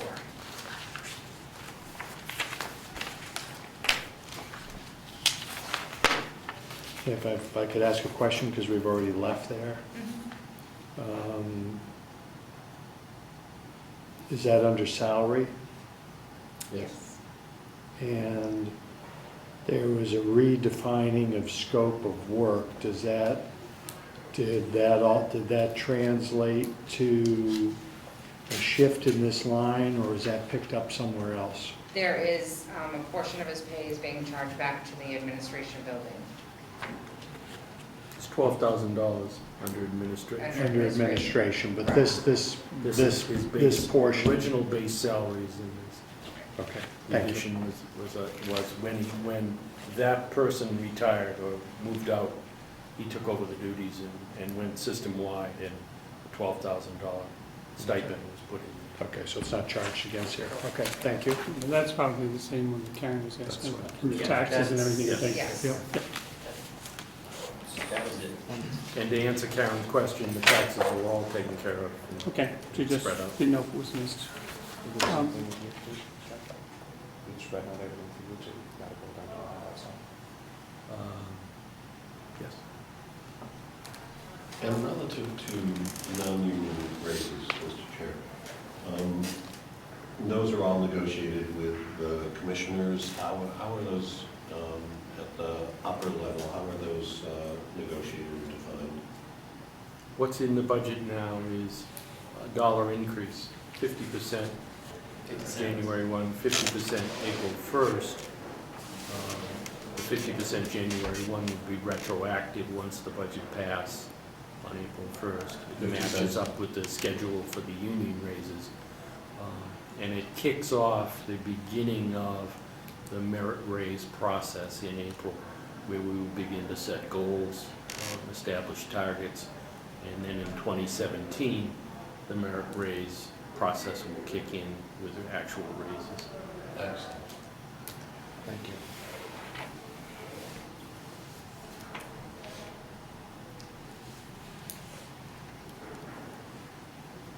What line do you want to tackle next? Education conferences, Line number, 017. okay, yep, in front of me. Okay, increase of 2,200. I don't think it was actually an initial increase. I think we're back up to what we had asked for in prior years.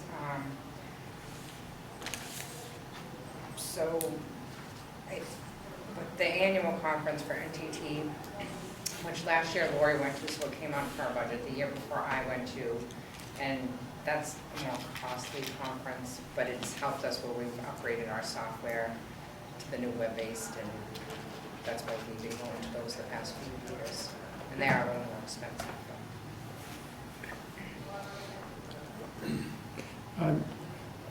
If I could, NTT, what is that? That is our clinical and financial software. Okay. And that's held at the annual conference of Association of Counties?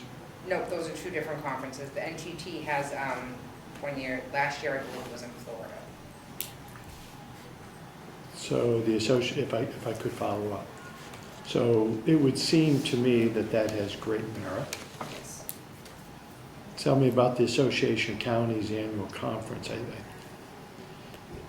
Isn't that the same county annual conference that we send a lot of people from a Yes. lot of departments? Yes. Correct. And that we're a major fundraiser for them? So tell me about what wonderful things we get from that. I know from the nursing home administrator's side, it brings everybody together. This past conference focused on Medicaid managed care and how that's going to affect things. So it's a time where they're able to use the association's budget to bring in the appropriate speakers. So relatively speaking, it's a bargain. Having it where it was at the Mount Washington Hotel didn't make it exactly handy for a lot of people last year. I forget where it's scheduled for it's usually been a lot more centrally located. I think that's what they're looking for, so that they could be more day trippers and not have to stay overnight. So is this essentially your attendance and one person, are these one-person attendance for these conferences? Well, when they're easier to get to, and they can be day trippers, there's usually specialized programs just for nurses that are essentially offered for next to nothing. So, except for the travel expense that we have to pay to get people there. If I could, who does the matrix to see if it's making us money, if it's a day trip, or whether we have to put people overnight? Is there a policy for how we figure that out? Well, there's a practical consideration this year. The commission is very clear about it. It wasn't worthwhile, so only a very small group of us went. I think it was Jason, myself, Wynette. Sure, anybody else went, so it was a very, this year, and, Well, Ken. oh, Ken. He's not here, but he's an important piece. So it was a very small group, and some of us only stayed one night just to keep expenses down. Could we add this to our list of updated number next time that we can look at? Please, and get it highlighted. Number of people or number Just what financial? we spent. Is that- I'm looking for expense. Also, the commissioners did instruct Ken to send a letter to the Association of Counties regarding the costs incurred for the rooms and meals. Those other ancillary costs were really high. He was instructed to send them, and it was reiterated just earlier this week, that we wanted to send them a letter because they were charging like $70 for a dinner, $30 for breakfast. I mean, it was those meal costs that were also part of it were We just, could have shipped them down to you. yeah, bring them on. Because I was going to say. I only went to the free meal, I just refused as a. You want to host that next year? Yeah, so, I wish we could. so I think what they get out of their, what they put together in the meetings they go to, I think, is kind of the thumbnail, is they get some things out of the meetings, but the other costs that are involved, those seem to be a little on the high side as far as we were concerned. Thank you. Give them a McDonald's gift certificate or something. Seems It- to me. $30 for breakfast. That's a lot. I remember that one jumped off the page. That's a good breakfast. Auditing and legal expenses.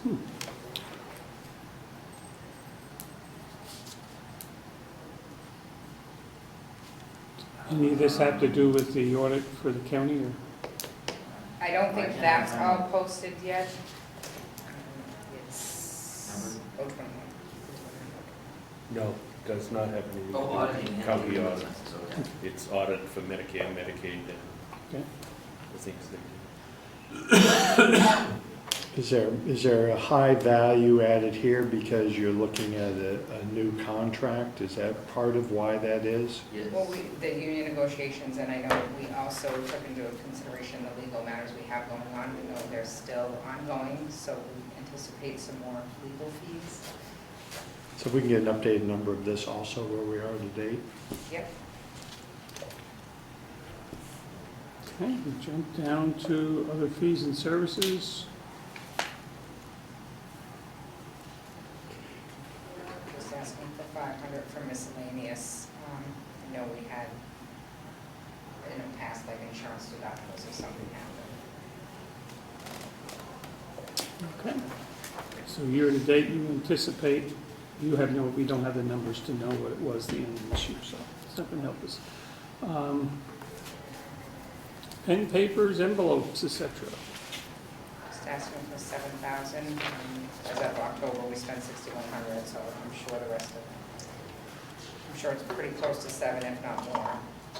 That we've spent so far. Next one is the newspaper for Howie. Nope.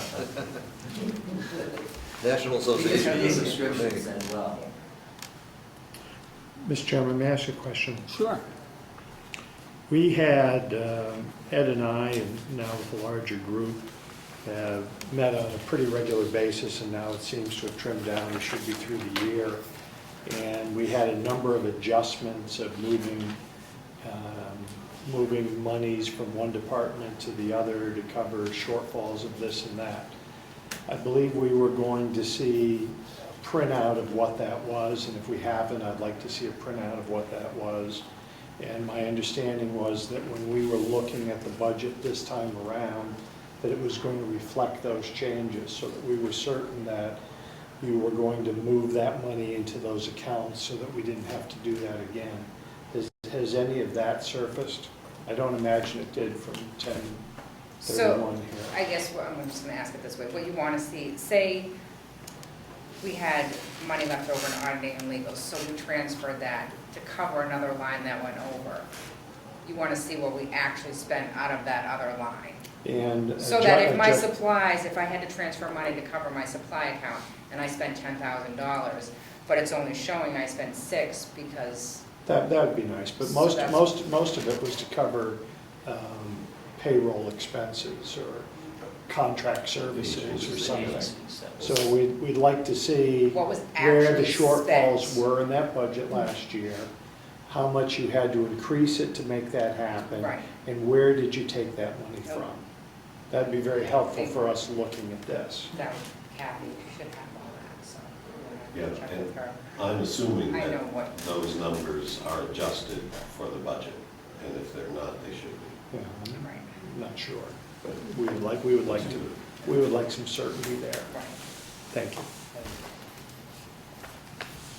More mailings for marketing, is that for the For the skill. skills? Yeah. Skills. Is that gonna be enough? Sorry. No, Is that gonna be enough? That's gonna be enough to get us started, because I think an awful lot of it's going to be, I think it ends up being personal contact and less collateral material, so I'd rather put the emphasis on giving good customer service with the hospitals being our customers. Now, there's a secondary customer in terms of the actual resident patient themselves, so we want to educate that they have a choice of where to go. But I think we can do that with Facebook, website, and soften materials. So this should get us off to a good start. And if I could, Mr. Chair, do you send your newsletter to the hospitals and, is there any of that kind of marketing? There isn't, and there needs to be, and this will be part of that. Because right now, it's really to develop the basic collateral material, so we have something so that the hospitals know that we're in the business. But mostly we have to get personal. Mostly this is still part of the world where it's done retail. We need to know who the discharge planners are and stay in touch with them every month, so we don't fall off their radar. And I would think, including that newsletter on a regular basis would be, just a reminder and useful. Well, that's perfect, and you're thinking just the way that we are, as part of the capital for the new equipment. It's not really equipment, but a new expense. It's for website development. We'd like to have a website that's connected to the county website, but we need to have something a little bit more colorful and friendly, just for ourselves if we're trying to do it for marketing purposes. And that's where we can actually put, people don't even want paper anymore. They don't want to collect paper, but they need to have a place where they can click on and find out and see pictures of everything we do. And so it's much less expensive. And a typical brochure is going to be over $1 a piece, Right. and they get thrown away.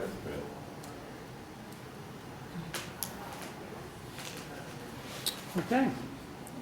Ed tax, That's offset by revenues, depending on what we get for revenue, depends on our taxes. telephone, Telephones, those are all, we I'm have. sorry, I missed advertising, you did that, telephones, yes. There's 4 cell phones, which I think we just added another cell phone. For social social services, services. essentially for marketing, so that we can have those weekend And admissions. weekend. Then we periodically have been doing, this is also offset by some revenue itself. We have phone lines in-house that we've added so the residents can purchase a phone line from us. And we have had to upgrade, Bob's had to put in some extra boxes to get some extra lines, so. But that, again, that's offset, but it's up, but it's offset by some revenue that we receive. Which is roughly about, I want to say $600 a month that we get in revenue. Well, it's from phones. significant. It's quite a bit of revenue that we get from the phones. That formerly was going straight to Fairfield, that we now collect. And it's less expensive to the resident. And, Mr. Chair, on cell phones, is there any way of making sure that it's used only for business? With social workers?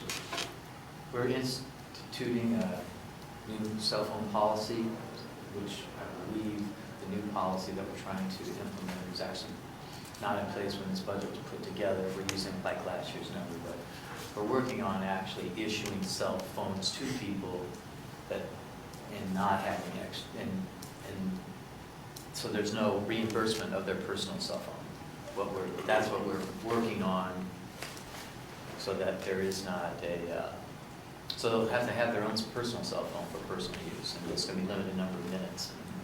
Maybe you should submit, have everybody with a track phone, Sorry? with a track phone and give them the minutes. So it can't be used for personal stuff. You know, that's one of the alternatives I think that Administrator Osho has been looking at as far as how we can implement getting the right kind of phone to the right person at the right price, but it's still being a phone upon which we have some control over, whereas the county's phone, so if we want that phone, we can get that phone Mhm.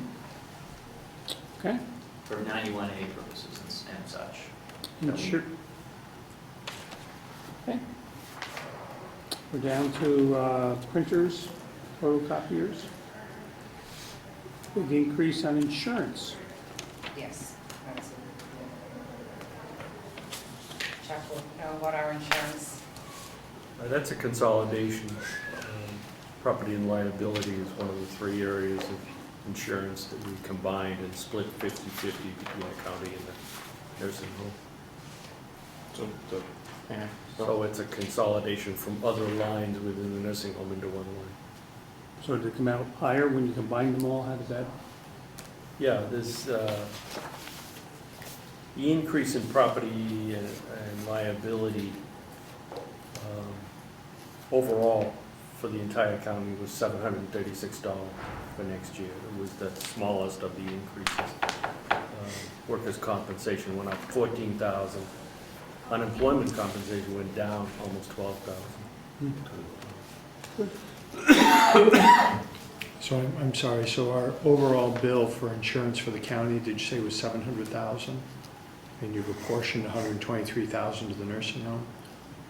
Did I hear you wrong, or?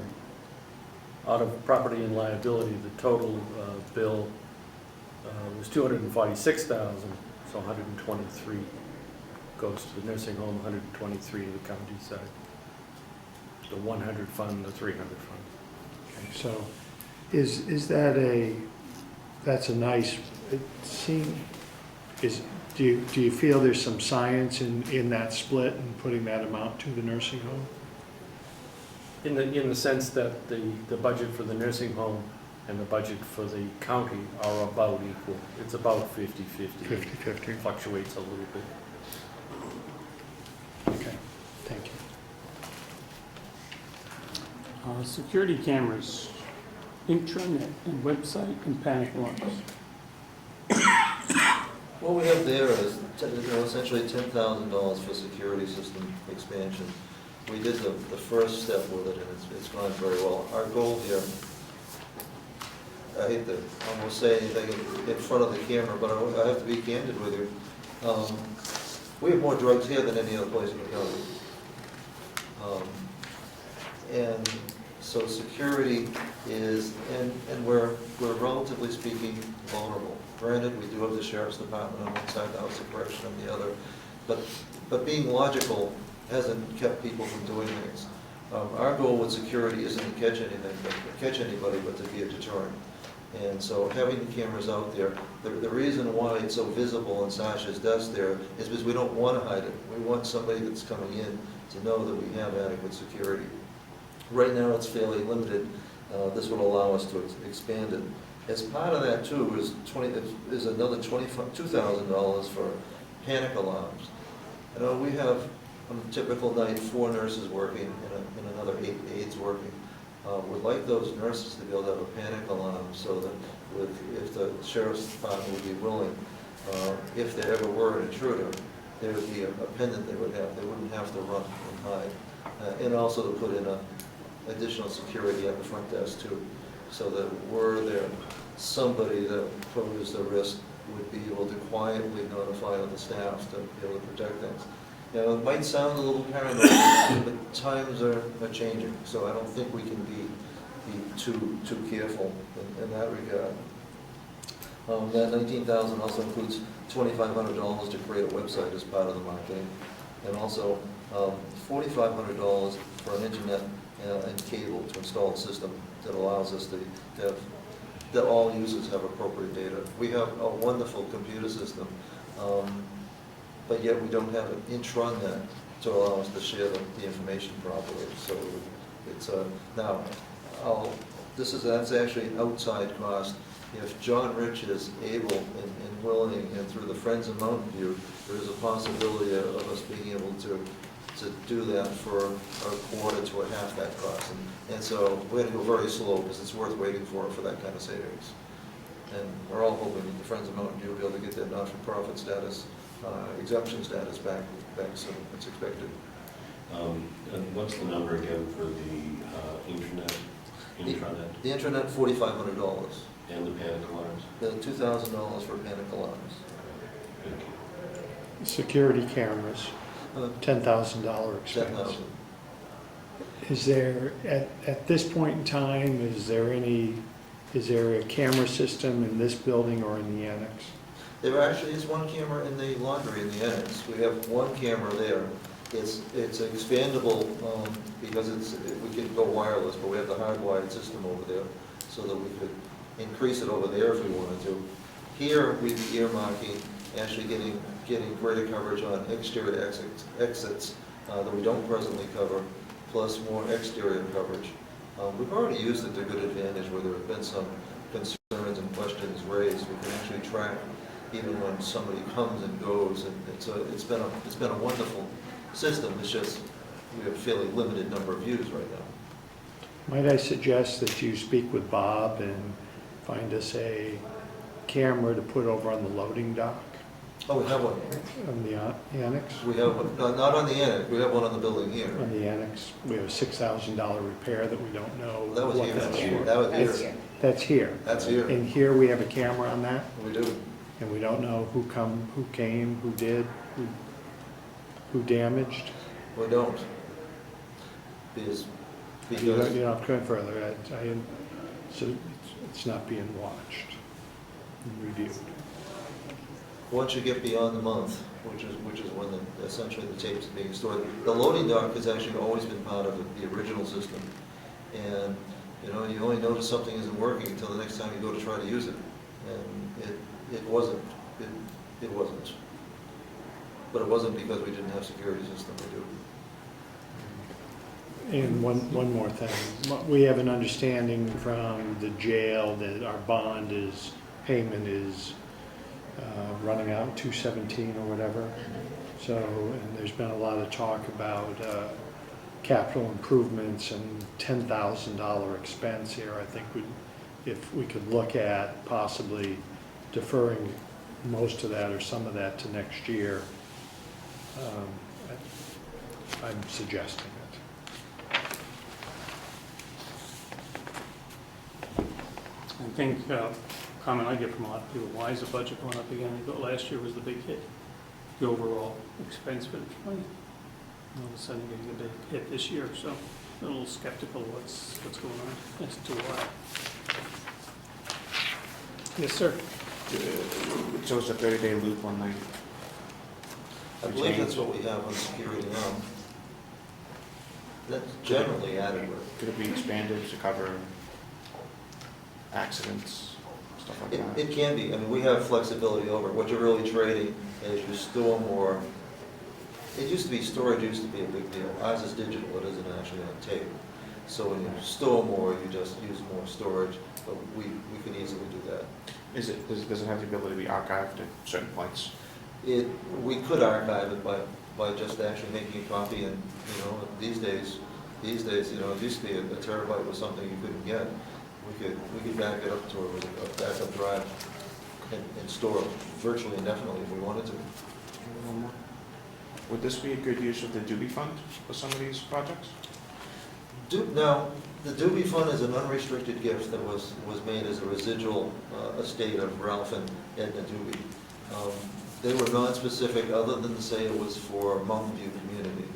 It was about as specific as it gets. My understanding, and I say this from having known Ralph and Edna fairly well, is that they were looking for things that would typically never be funded by the county for resident enhancement. That's my interpretation and speculation. There is no requirement. I'd rather see a pavilion out back for residents with the Doobie Fund. I'd like to see the Doobie Fund used, and I think a pavilion would be a wonderful way, but that's a... For an expansion of the building. Well, that's a...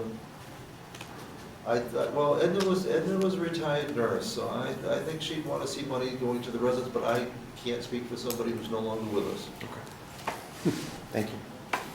Anything else on page 1? Okay. Maybe a CIP for the following years.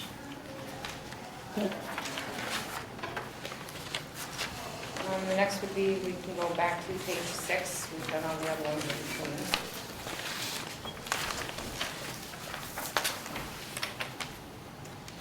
Physician and pharmacy, there's not a huge, the only real increase, we got a new medical director, so that line went up, and our oxygen line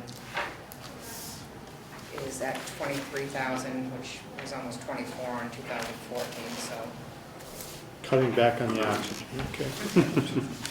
No, well, we didn't spend as much or budget as much in 2015, and I think we probably spent all of the 21,000. I think we reached. But yeah, it's not a whole lot in that department. Question, Mr. Chairman? Sure. Is this a contracted service? Is that off the contract or Well, we have a provider, but we're buying it by the unit. no? Yeah, I don't think it's a contract. But I don't think it's a contract as such, much as it is just an ongoing vendor. So you can shop it? I think we can. So I've never seen a contract, so I'm I assuming that don't think there was for the oxygen. that they're on call essentially. At will.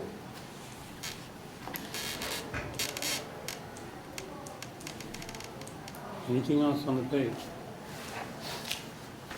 The other department on this page is physical therapy. They have added 1 FTE for an increase in RS services. They'd like to implement a new program, which will be a billable program, will generate some revenue. So they're asking for that 1 FTE for that. I'm sorry, what line is that? That is a salary line, What's an RS service? restorative.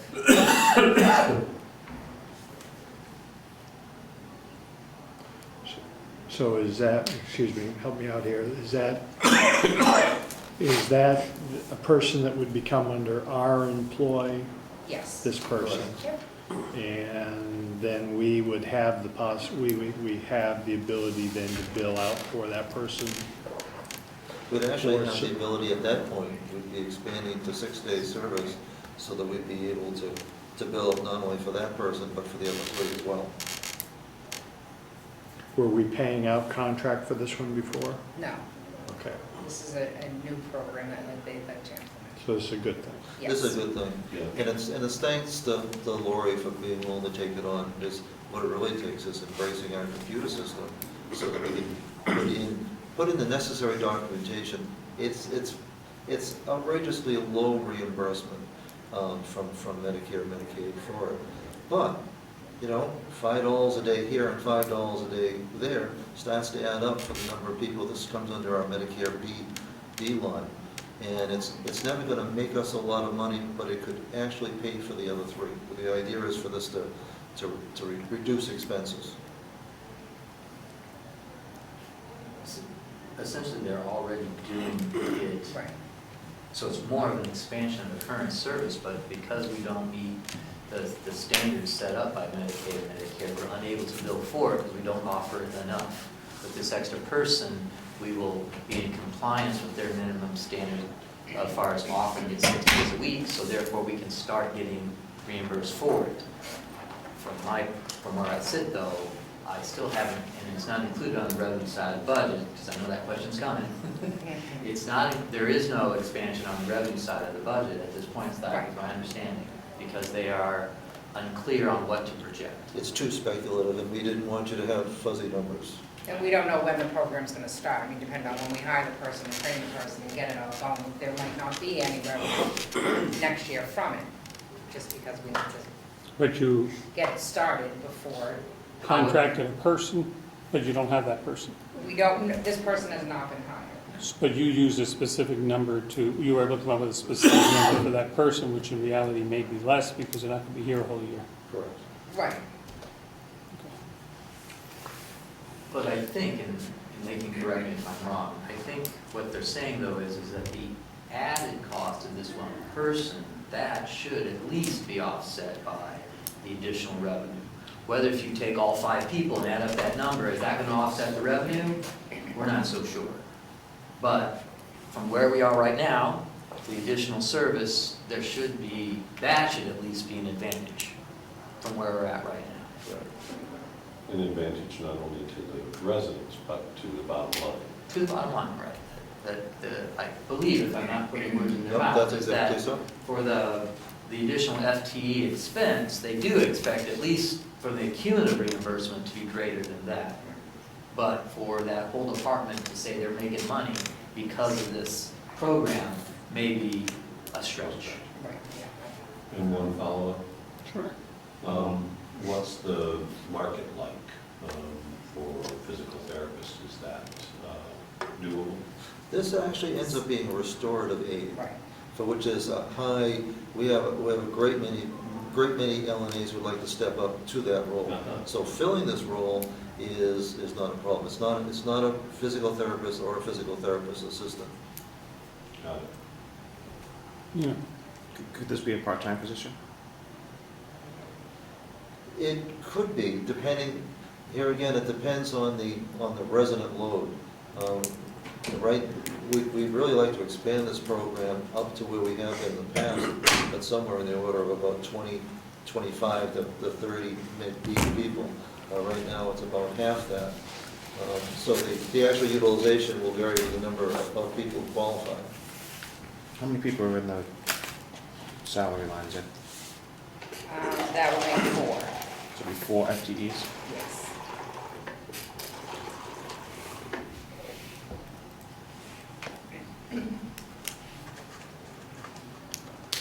Maybe to amplify the representative's question, would it be possible to have 2 separate people doing this who work part-time, so we weren't having to pay the benefits in addition? That is of course possible. There's no organizational reason why that couldn't be done. Because I think that's might have been what he was trying to, maybe I'm wrong, but it could have 2 people who doing it, would not have to have the benefits kick in because of it. That would reduce the cost. Well, that, and I was trying to figure out if it's 6 days a week, 8 hours a day, how many people work per day, or do we really need 4 FTEs to cover six shifts? I mean, I think from what I am understanding now, it's hard for them on Sundays with 3 to finish the load they currently have. Well, if we plan on expanding that load, then I really think we need the full-time person. So maybe 2 20-hour positions, like Chris said, might be something to look at instead of a full 40-hour. More flexibility with scheduling and It's hard to find. maybe some. I'm just saying, No, I to mean, save it is some a- costs. It's more of a possibility with this position than most, because it could be somebody like some of our M&As who work part of the time as M&A and part of the time as LNA. Conceivably, we could have somebody who works part-time as a restorative assistant and part-time as we could possibly take somebody who's already full-time. The trouble with part-time, when you hire from the outside somebody who's part-time, there's a tendency for you to train them, to get them set, and then they leave for the first full-time job they can find someplace else. And so it's, for continuity of care, full-time people that we keep are the most desirable, and it ultimately costs us less because we don't have the replacement time. But it is possible for us to share perhaps with an LNA who's already full-time, or an LNA who's part-time who wants to come full-time. Would that be, so if it was a full-time who did extra hours, would that be overtime? Well, we'd never go to overtime. So it would be different, they work with different departments? Exactly, they would be, working some days in one role and another day in the other role. Okay. Just something to look at, I guess. You had a question, Ed? No. Are we done with this one? Any other questions on page 6? Yep. Same thing, with that line? Sorry, Bill. No, I meant the whole thing. Oh, no, the skilled care, is that the same skilled care we've had issues with? last year to this year? For expenses, or is there different? Reaping the benefits of revenue. Right, your skilled and Part B is all gonna offset on your revenue side. Okay. Those lines are all tied to revenue. That's, then I'm speaking as it, we still have Genesis? Yes. And we're actually, the commissioners have approved final negotiations for a contractor. So we're in contract preparation and review when the commissioners will get a chance to review that final contract before, and then be able to make a decision to accept it or not accept it. But that should be ready next week. An individual contractor? It's it's contracted with a third party. So it's not a personal service contract, this would be with a major corporation. Can we expand upon that or not yet? If you want to What? Yeah, I think that it would not be prudent, given that okay, the existing provider hasn't been notified yet. okay. Sounds good to me. Because I didn't want to make any assumptions that the commissioners necessarily would sign the contract. They might send it back for other qualification to change. That was a good enough answer for me. For the representative's benefit, they always have the opportunity to vote to go into non-public if you want to have more information. Just so you know, this is not because the commissioners are saying, don't tell you, it's just That's because, great, no problem, I you know, understand. and also, I would remind the administrator that when we're talking about security issues, that maybe we can always go into non-public and turn off the camera when it becomes those types of issues. Yeah. So let's not feel like we need to talk in riddles. Huh? You Won't know, take it. but rather, you know, if you guys want to go into non-public, vote and click, go, you know, I'm just, Good. Good reminder. Do we need to? I don't think so. No, I got a clear answer on that one. Yeah, more broad-based questions, I guess. So the issue relative to skilled care and taking skilled care and moving towards that goal that we talked about, or we have talked about over the past few years, it seems like you're really moving in that direction, and that maybe the new director of nursing and other changes are helping that to occur. How reasonable is it to expect that that will be something that you can continue, and that the number of skilled beds can grow? Or is it just something we're going to have to work with over the next few years and see how successful that is? No, I think we're looking at a scope of months and not years. By way of comparison, I'm pleased to say that of our last 5 admissions, all 5 have been skilled. We now meet daily as an admission committee to review applicants and trying to balance the needs. And that's working very well at helping to keep our census up and getting a quick turnaround, so that we are prepared on weekends or in short notice to do whatever it takes. And it's bearing fruit. Just in this past month, because we actually started aggressively with this, and maybe after Thanksgiving, so we have December to fall back on, and since that time, we've had all skilled admissions. We're not excluding long-term care admissions, but when all things are considered equal, when we can do what we need to do, it's the best thing for the county, and it's actually worked out well. We're still serving local people, so, and it's still, the first question we always ask is, you know, where does somebody live? So we are staying within, we are serving county people, and that's important to us as part of our, that's part of our mission too. And follow-up, you're comfortable that those new patients are being well cared for, and that your longer-term patients are not getting short shrift?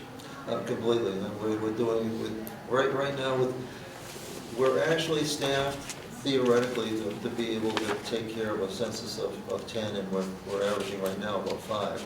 But we want to close that gap of 10. And we can do that without wholesale change. We've sent staff out for training for IV therapy.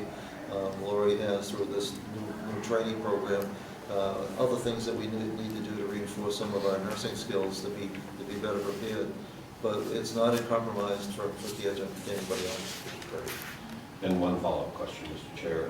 I wasn't paying attention when you were doing the positions in the pharmacy line. In terms of the medical director change, how has that helped this process? It's helped in two major ways. The first is we get virtually instant response when we need an admission, and that's because he answers his phone day or night, and that's been critical. The second part is that, unlike our previous medical director, he has physician backup for when he's away. So when we don't have blackout periods that we'd had before, that could be 3 and 4 days and sometimes longer, so that we now have 7-day, 24-hour medical director coverage. And that has made a world of difference. And he's very familiar with this, because this is what he does in the other places. He doesn't have a private practice of his own. This is what he does. And it's worked out exceedingly well. Excellent. And Mr. Chair, you were saying that being concerned about increase in budget for this year, and I just looked at the bottom line of the total budget, and I think we're looking at a 4% increase overall in the budget that's being presented to us. So, Does any of that increase reflect moving money from, for example, paying for the building, all that, paying the bond and anything else that was always in another account? Are any of these now part of the increase because we moved money around from the prison to here or from somewhere else? I don't think so. Yeah, right now it looks like about a 5% increase. about 4%. Oh, okay. Still half full. Gotcha. Well, there's a little bit more in revenue too, so the net effect on the budget is less. Right, well, we're not looking at revenue. Just for a little money. And I want to say that a 5% increase in a nursing home budget is very tolerable. You are or do you tolerable? It's very tolerable, given the unanticipated increases that we've had to deal with. Mm-hmm. I want to say Howie and Paul have done a great job working with us this year. We have a great group of supervisors who spend money as though it's their own. They're very conservative in their spending. They go out of their way on their own time. They go out and buy things. They're not charging mileage. They're picking things up if they can save money. It's a real conservative group here. And with Chuck on board, I'm pretty sure things are going to get tightened up very well. Do we break or do we finish? Let's finish.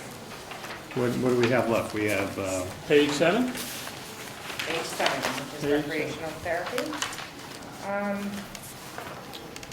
Let's see, I think the only increase that I believe we're asking for is in her operating supplies. She has a very minimal budget. It was $2,400. She's asking for 4, which is for additional money for holiday decorations, Christmas tree, just random. Like I said, she's always had a very minimal budget, and it's very hard to stock all the units and mountains with activity things they need. You figure it's roughly, I think, each mountain gets $600 per year for activity supplies. So. may I ask that she break out what she's looking for? I see the word plant Christmas trees. Yes. So looking to put some trees outside. Is that what that is? In the courtyard and out front. Could she break out what her needs are for those? Because I know that, there's groups, the ladies over at the Freedom Church do quilts every year or cover-ups or wraps or things like that. I think if you were to tell us what they need for Christmas trees and holiday decorations, I think we could easily, if the Friends of the Mountain Nursing Home can't come up with that, I think we could find ways to take care of all of their needs and keep them in their same budget. Happy to assist. Just to put it in perspective, we're talking about $40, essentially a resident per year, which is pretty much on the modest side. But she really has done things on Really that. did, yeah. I'm not saying she doesn't do a nice job. But she does it because of all those groups that you talk about. We get an awful lot of things donated, and and she cultivates those relationships, and that has And helped us. I think if she has more needs, we could spread that list out so that same people weren't seeing it, and I think you could probably get even more for her. And we have 4 units, we have 6 units. 4 mountains, 8 neighborhoods. Right, 8 Okay, neighborhoods. so you're talking $600, $200 per neighborhood in terms of Right. recreational supplies. Right. And I think it's not unreasonable to increase that sum. This may be more than we want to look at. I'm glad to see we're not buying holiday trees, so thank you so much for that. So we're gonna adjust that number, or while we're at it? Up for consideration, I think if they can provide us a list of what she That's a needs, little, you know what I'm saying? 'Cause I think we can adjust that. There's 2 different things going on. Is there's plantings to buy trees and that we won't be buying every year, and then there's decorations that we're getting budget on. Do anybody give memorial money, you know, in case somebody dies, they donate money? Can any of that be used for this? They do. In lieu of flowers, they donate money here? I think that gets funneled, well, does that get funneled through the Friends or not? No. Is that separate? No, that's separate. That's separate. Although, unless it, well, Not, they lost their on status. rare occasions, it does go through the Friends, and they keep it in their treasury, but. It's all what the person requests. Did they lose their 501c3? Sometimes they'll say donate to Friends of Mountain View, and then other times That's it's wrong. just a He Mountain said View. that so- just recently, right? Who said it didn't have it anymore, or they're just getting it back again? Yeah, they've lost their, What, the donation? They lost their- We have Yes, an account here at that's the the nursing question. home that holds Should we donations. turn the camera off? Does it go into a revenue line? okay, so we probably won't. No, but I But he think did where it say does they turn don't out have is it on anymore. restricted funds on the actual financial statement. That's just Restricted probably- I would say, right, and I have to fill out Yeah. I have to fill out a report to Well, the it needs to Charitable be filled Foundation, to the New Hampshire Attorney Charitable General's Foundation office. every year in regards to that account, and the Dewey Fund goes on that report too. So every year a report gets filed with the state of New And I Hampshire believe Charitable that's- Foundation. I believe it's in our financial statements under restricted I think funds. so, It's- too. I think it must all get mushed into that restricted fund. Yeah, he's nodding. Someday, we would like it to go to the Friends, only to the extent that if the Friends get their tax exempt status back, it would be a donation to the donor. And the reason for doing that is to encourage more and larger donations. But until they do that, right now, we're keeping it, we're doing it the way we always have. And you said get the tax exempt status back. What happened? Well, when you have volunteers running organizations, the annual filings sometimes get lost between year to year. So it's not because it was not for cause, other than failure to file. Okay, we are on Social Okay. services. social services. Should put you in charge of publicity maybe sometimes for some other projects we do. Well, we've done well with donations. We have, the flagpole was donated, the improvements around the flagpole were donated. We've got multiple golf carts donated. We've had 2 golf carts donated. So I we've think done, if you had include us in your will program. deferred giving is the key. That's where the big dollars. You could have a $500,000 fund in a short period of time. I'd love to have another 3 doobie type of funds, and that was a residual, that was part of planned giving. Sorry to interject, but maybe through the fact that we are going to take this out of the enterprise and put it into the county, it may indeed become a charitable donation at that point. So we should probably check with our accountants to see if we can offer that as an added value to people wishing to donate directly. Not to take the thunder away from the Friends, but if they can't do it, we can for an interim period. That would be a good idea. I don't know if a donation to a county is ever We're a government entity. We're a government entity. You donate money to a school. You know about schools, right? Well, we're a government entity, so there may be a possibility that we should look into, that we might be able to stopgap that for the period of time necessary. So I'm just bringing that up for something maybe to look into.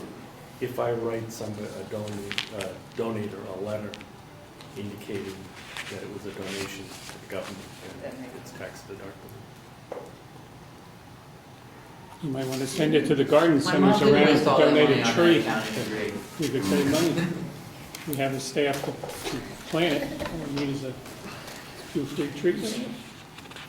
So we're on page Conservation Commission certainly That's should right. help that we supply money to. It's an easy one now. Oh, yeah, there's nothing, there's like really nothing. Farmers of Sandwich.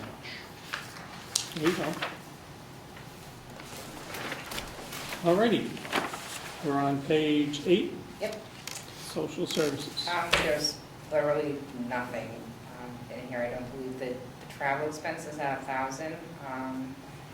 Hoping, I don't know, she's gonna be scoping out more hospitals to get skilled admissions in and doing more traveling as far as that Exactly. goes to meet with hospitals and, but other than that, everything, Top line under salaries, 2 FTEs. yep.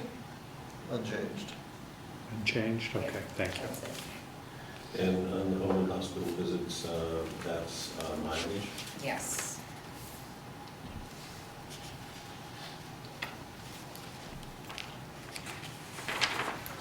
Okay, And then special services, this one, everything other than the criminal records line, everything else is offset by revenue. It's all your therapies, radiology.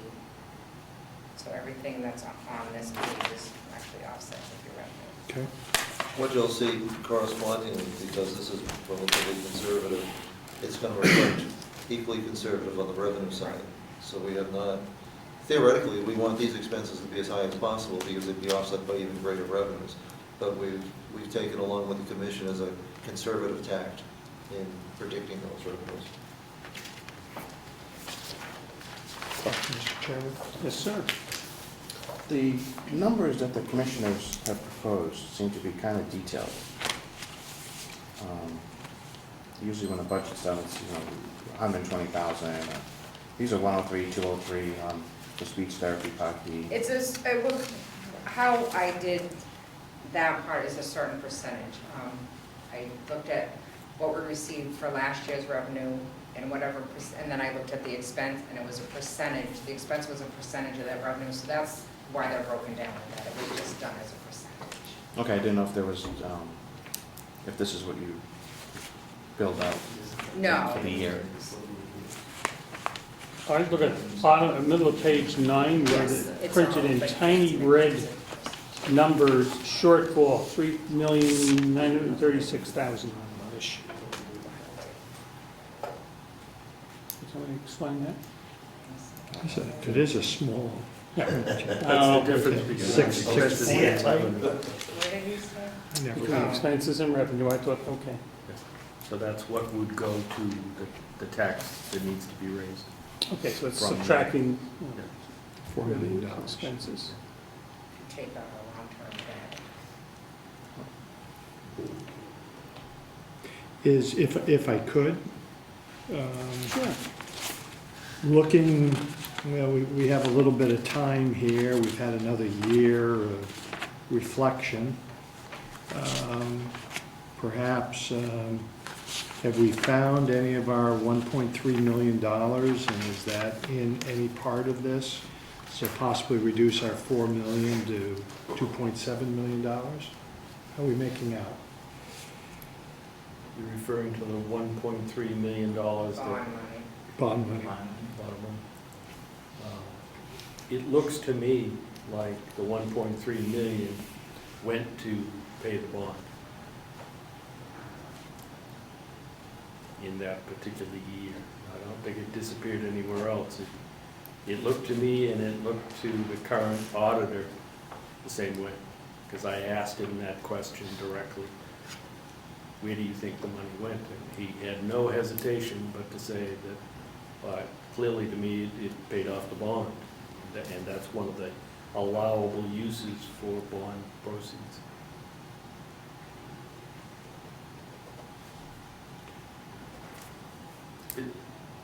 There seems to be a little discrepancy between the accounting that we've received internally that shows the 1.3 and what the financial statements show. the most recent financial statements, which was what, 2013. There's a differential there between what he said was in that fund and what was stated to the delegation at that time, what was left in the fund. So there may have been some adjustments or something along the line that's changed that up. But we look forward to investigating that to try to, or at least I look forward to try to investigate, to try to make a meeting on that timetable to find out why we were told it was 1.3 versus when and what he reflects in accordance to the audits, which is a lesser number. And I'm sure that once we receive that information, it'll be well explained. You know, it's just a differential between what they were accounting as being bond expenses versus accounting expenses and his adjustments at the audit level. I think an investigation would be anticipated, but a balance statement from the creditor who holds the bond should explain where and what and how much we've paid up so far. That's, well, I can defer to the financial director, but what we owe on the bond is separate from what we call the leftover bond money. That's two separate things. We owe a bond, and that's a loan, but then from that loan we received, we'll say $23 million, but we didn't spend all of it when we built the building, so there was some leftover money from that. That's what we're talking about. So, did I misunderstand your question? Maybe I'm confused then. So there should be, by everything that we've gotten, should be $1.3 million sitting somewhere. If it was paid to the bond, there would be a lesser amount in the bond that we have to repay, which means we might want to look at maybe refinancing this figure to adjust for the length of time that's left. And what I was trying to communicate, that was from the financials director's explanation versus what you've seen from that accounting is, yes, that was money was going not toward the bond necessarily, but toward expenses that should have been attributed toward that account as opposed to the county's account. There's been some adjustments along that he's made. I think one was like $459,000. I saw at the top of that one page. So we agree that we need to come to a meeting of the minds as to exactly why at one point it said we had $1.3 million there, and the financial statements reflect a different number. And that's because he made those adjustments. The auditor did between those two numbers. And we need to, just so everyone can see them and fully explain it, we understand them. But I think how did the money for tearing down that one wing come from? Wasn't that? That came from the bond money, the leftover bond money. That's where that came from. If I could ask the commissioner, the county is still pursuing the forensic audit that the delegation authorized, and I believe one of our items was to find that goal or make that as so. Yes. That's still an ongoing thing. Yes, and that's why I just use the word investigating. Okay. That's fine. I just want to know that that's moving forward. And this is part of when we do, and I believe we have engaged have we engaged a new auditing firm, or is that still in negotiation? We've signed an engagement letter with a new auditing firm to do 2015.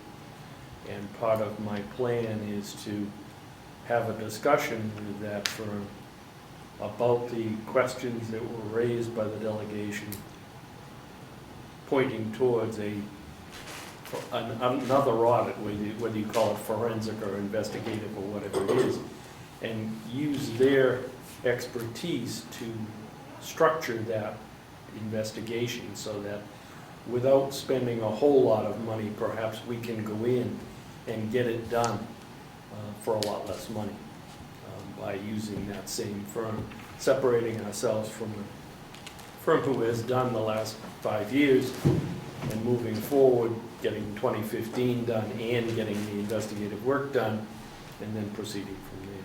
All right, thank you. Is anything else to cover? So next time we meet, we'll have updated end of year numbers.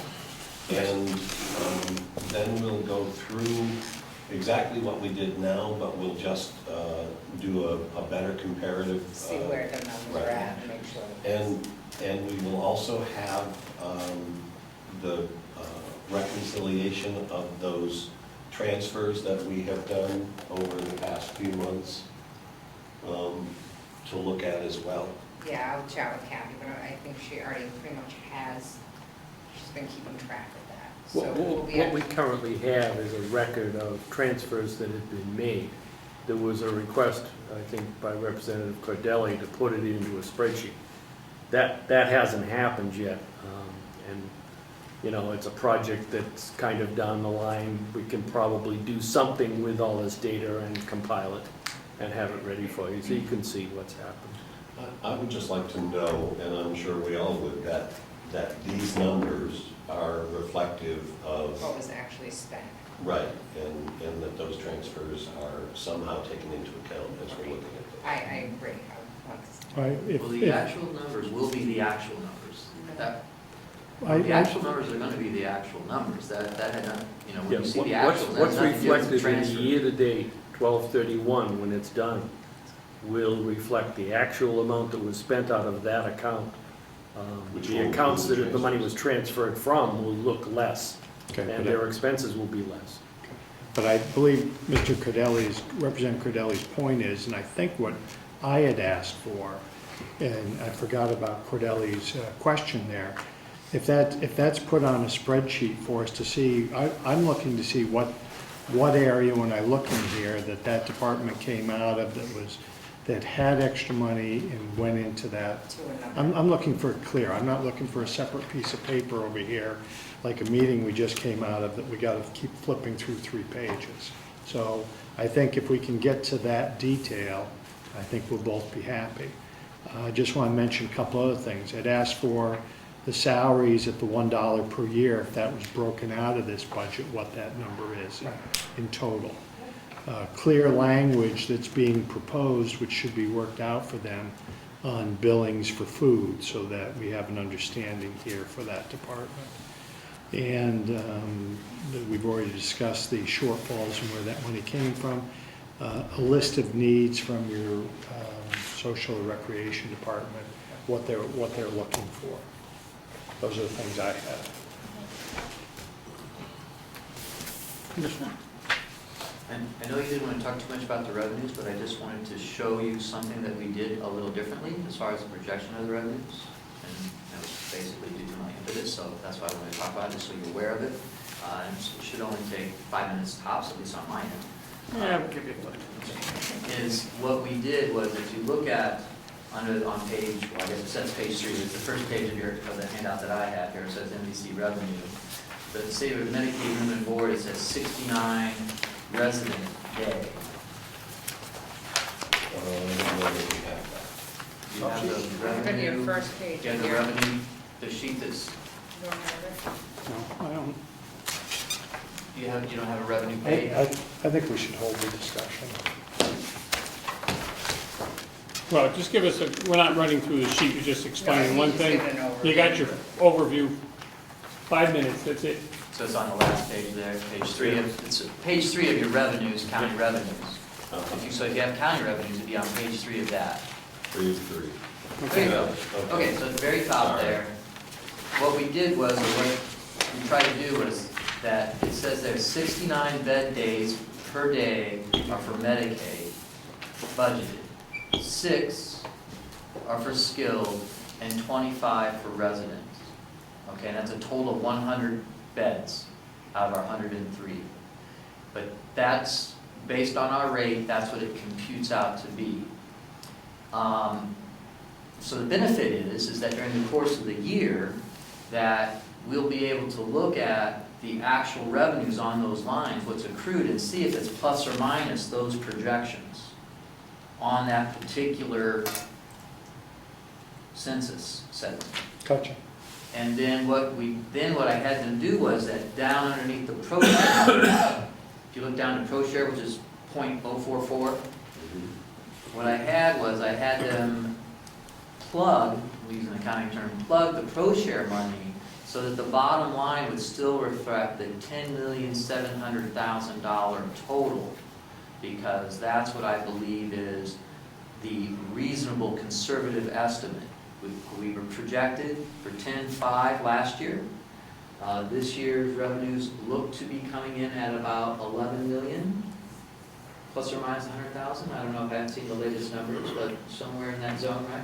So so we still reflect a conservative number overall, but we're also able to get a quick snapshot of how we're doing in projected versus actual in those 3 different segments. Thank you. Yes. Do we anticipate a large revenue shortfall in November and December again? I think the answer is I no. was gonna say, we I shouldn't. can't imagine that our I don't- revenues, that we don't have a pretty good idea what they are right now. When, was it last year, we had the problem with the unexpected deaths of a large number of people, and you had a large number, so you had a lot more vacancies. Was that in December of a year ago? It's 2 years ago. If I may, with the 11-month actual is 10,161,000. The 11-month budget was 9,006,000. So we're favorable from budget at the end of November by a little over $500,000. So we're tracking very well. I don't have December's figures, but I have more reason to believe that December's going to be favorable because our census has been out. I was thinking, there wasn't, It wouldn't be the first time. One more. Sure. Is the new budget, is the adjusted budget after we got the supplemental? Yes.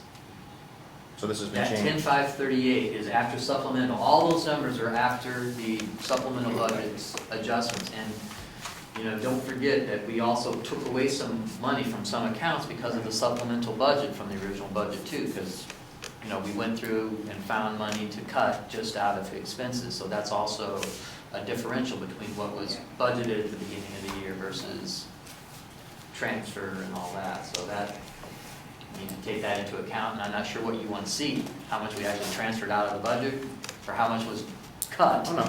And, so that's, you need to make sure that you guys are on the same wavelength of what you want to see when it comes to that. Were those adjustments, if I could, Mr. Chairman, how many of those adjustments were made out of this budget? On the revenue side, quite a bit. Yeah, but Yeah, on the revenue side, okay. On the expense side? On the expense side, I think there was 244,000.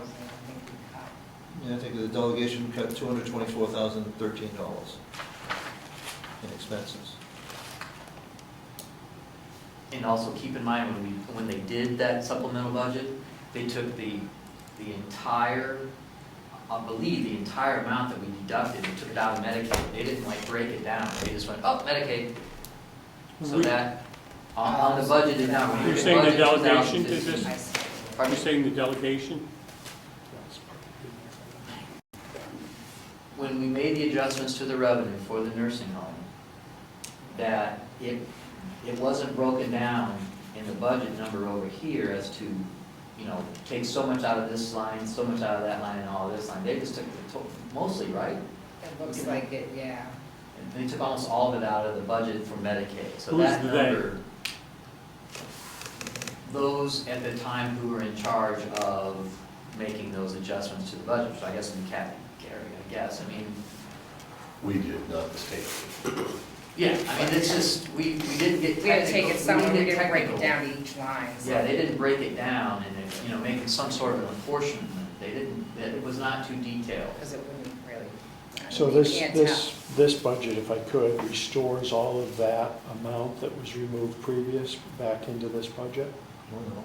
No, because, No, that became the budget for 2015. The mid-year adjustment is at least from everything I've seen, the budget. The basis of the working. yes. Okay. And if I could, Mr. Chair, I think this breaking down the residents by potential income category is interesting. The other piece I'd love to see in a regular report would be the number of private pays.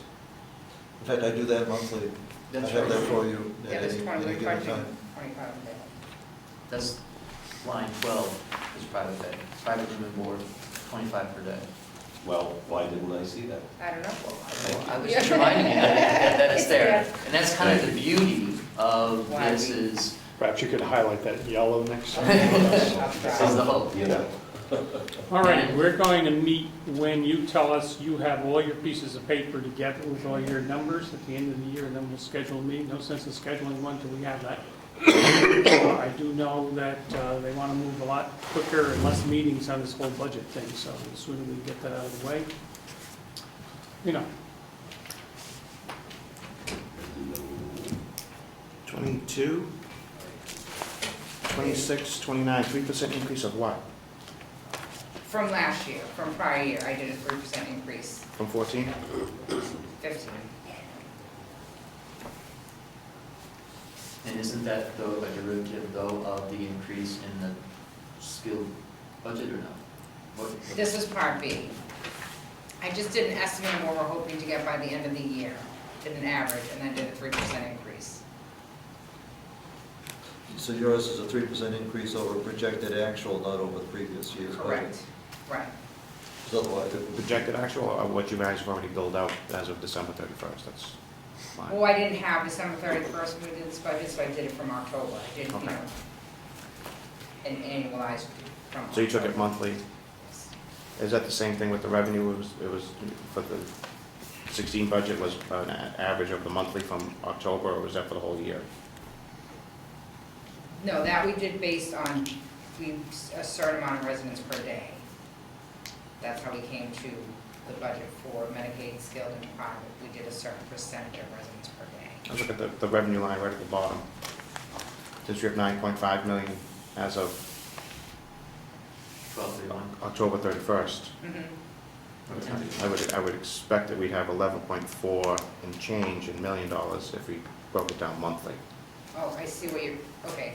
How we got to the 10.7, maybe you can, that was the year that, Well, Was I it think 15 remember on the 7? budget that the 9, because did you take 9.5 million and figure that Divide it that's by 3/4? 10. Okay.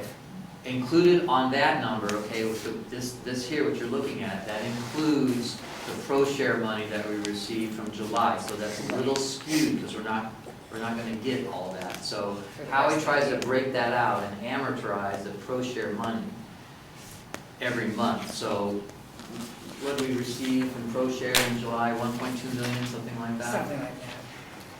1.371, so we could take a couple $100,000 out of that for doing it monthly. So Right. we'd be at 11 million too. Right, and see, and as I mentioned, that it's our hope that we will hit that target of 11 million plus or minus 100,000. That's our hope, is that that's, our actual should be around that 11 million mark, plus or minus a little bit in there. And next year's budget is projected at 10.7. That's why I kind of, remember, I was doing these numbers a couple months ago. Right. So, No, I I want to make try sure to that be we're, conservative though on that revenue number right. is essential, but still I wanted us to be able to look at some projections, because that, under skilled, we were running at about 3 bed days, right? And we bumped it to 6, we doubled it, to show that. Hopefully it will, and we'll be able to make that even more, but, so then we'll be able to track that a little more easily. It's right there on the top of that line. Every month when we get it, we'll be able to at least track Medicaid versus private versus skilled in those ratios. I just want to make sure that we don't make the same mistake on the skilled as we did before. But the buffer is that under the pro share money, see, the pro share is only $850,000. We should receive much more than that. So our overall number is still $10,700,000. So that big number is still conservative. That's our plug number. So that with the 10,700,000, we have the surety of being conservative, because we should hit 11 million, maybe 11.1 or 2 for this year. So it's trying to serve both purposes, to be conservative yet to try to show some targets and progression with where we want to go. I understand that, but on the pro share for this year, it doesn't show a line item, It could, or is it included in the Medicaid? it was included in the Medicaid. We broke it out so you could see the pro share. It was always just added into the Medicaid line item. That's where the money went when it was received from the county. That's where it was posted to. We chose to break it out so you could see, like the M-CLIP's broken out for you instead of just throwing that money into. No, I got that, I just want to make sure that the Medicaid skilled, I'm sorry, Medicaid Room and Board is 6.5 million for 2015, the adjusted budget.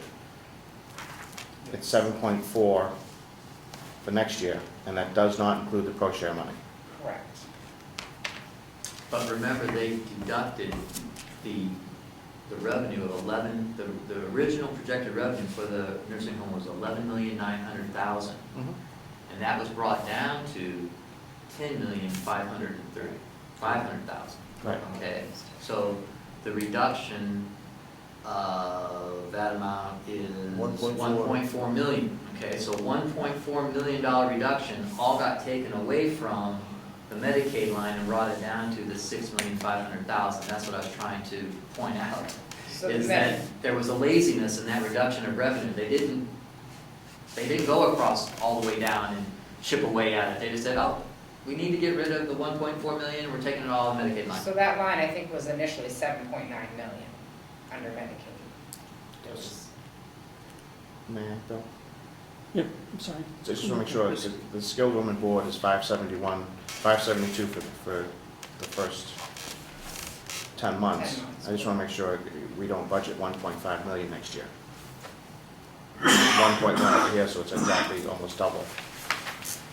So make sure that we're, And again, I think that's why doing it was conservative with the 10.7. And bottom line, if we got to 10.7, we felt that we could meet that because looking at our revenue now, we're going to, like you said, be at 11.1 by the end of the year. So, I mean, even if our skilled isn't 1.1, that means our other categories, one of those would be higher. If our skilled's down, then private Medicaid's up. But we still felt the 10.7 bottom line was a conservative, realistic number. okay, maybe when I see the final year, we can, Right, I think that, because we're not doing apples to apples here yet. Yeah. no, Maybe I'm getting confused on that. okay. You know, you and I can powwow over lunch or something real quick, and I'll. I'm right here for the day. I took the day off. Okay, And perfect. you- Yeah, you well, we guys. can powwow after. Yeah. I'll show you what my thoughts were. Okay. I think you'll feel comfortable when we get done. Anything else to cover? One thing, do you want to take any action on your December 18th minutes? Sure, I don't remember one in front of me. Move to accept as distributed. Second. Go ahead. All in favor? Aye, okay. Yes. Oh, we need a mileage sheet. Everybody sitting here for, Good, thank you. you on lunch? Yes, I'll be at lunch. Lunch? If you're not, we'll put you in. Thank you. Permission to do it. Thank you. You want to get one? Thank you. Yes. Thank you very much. Thank you, John. Well, they officially wrapped the gavel, but I think that's the next one. Motion to adjourn.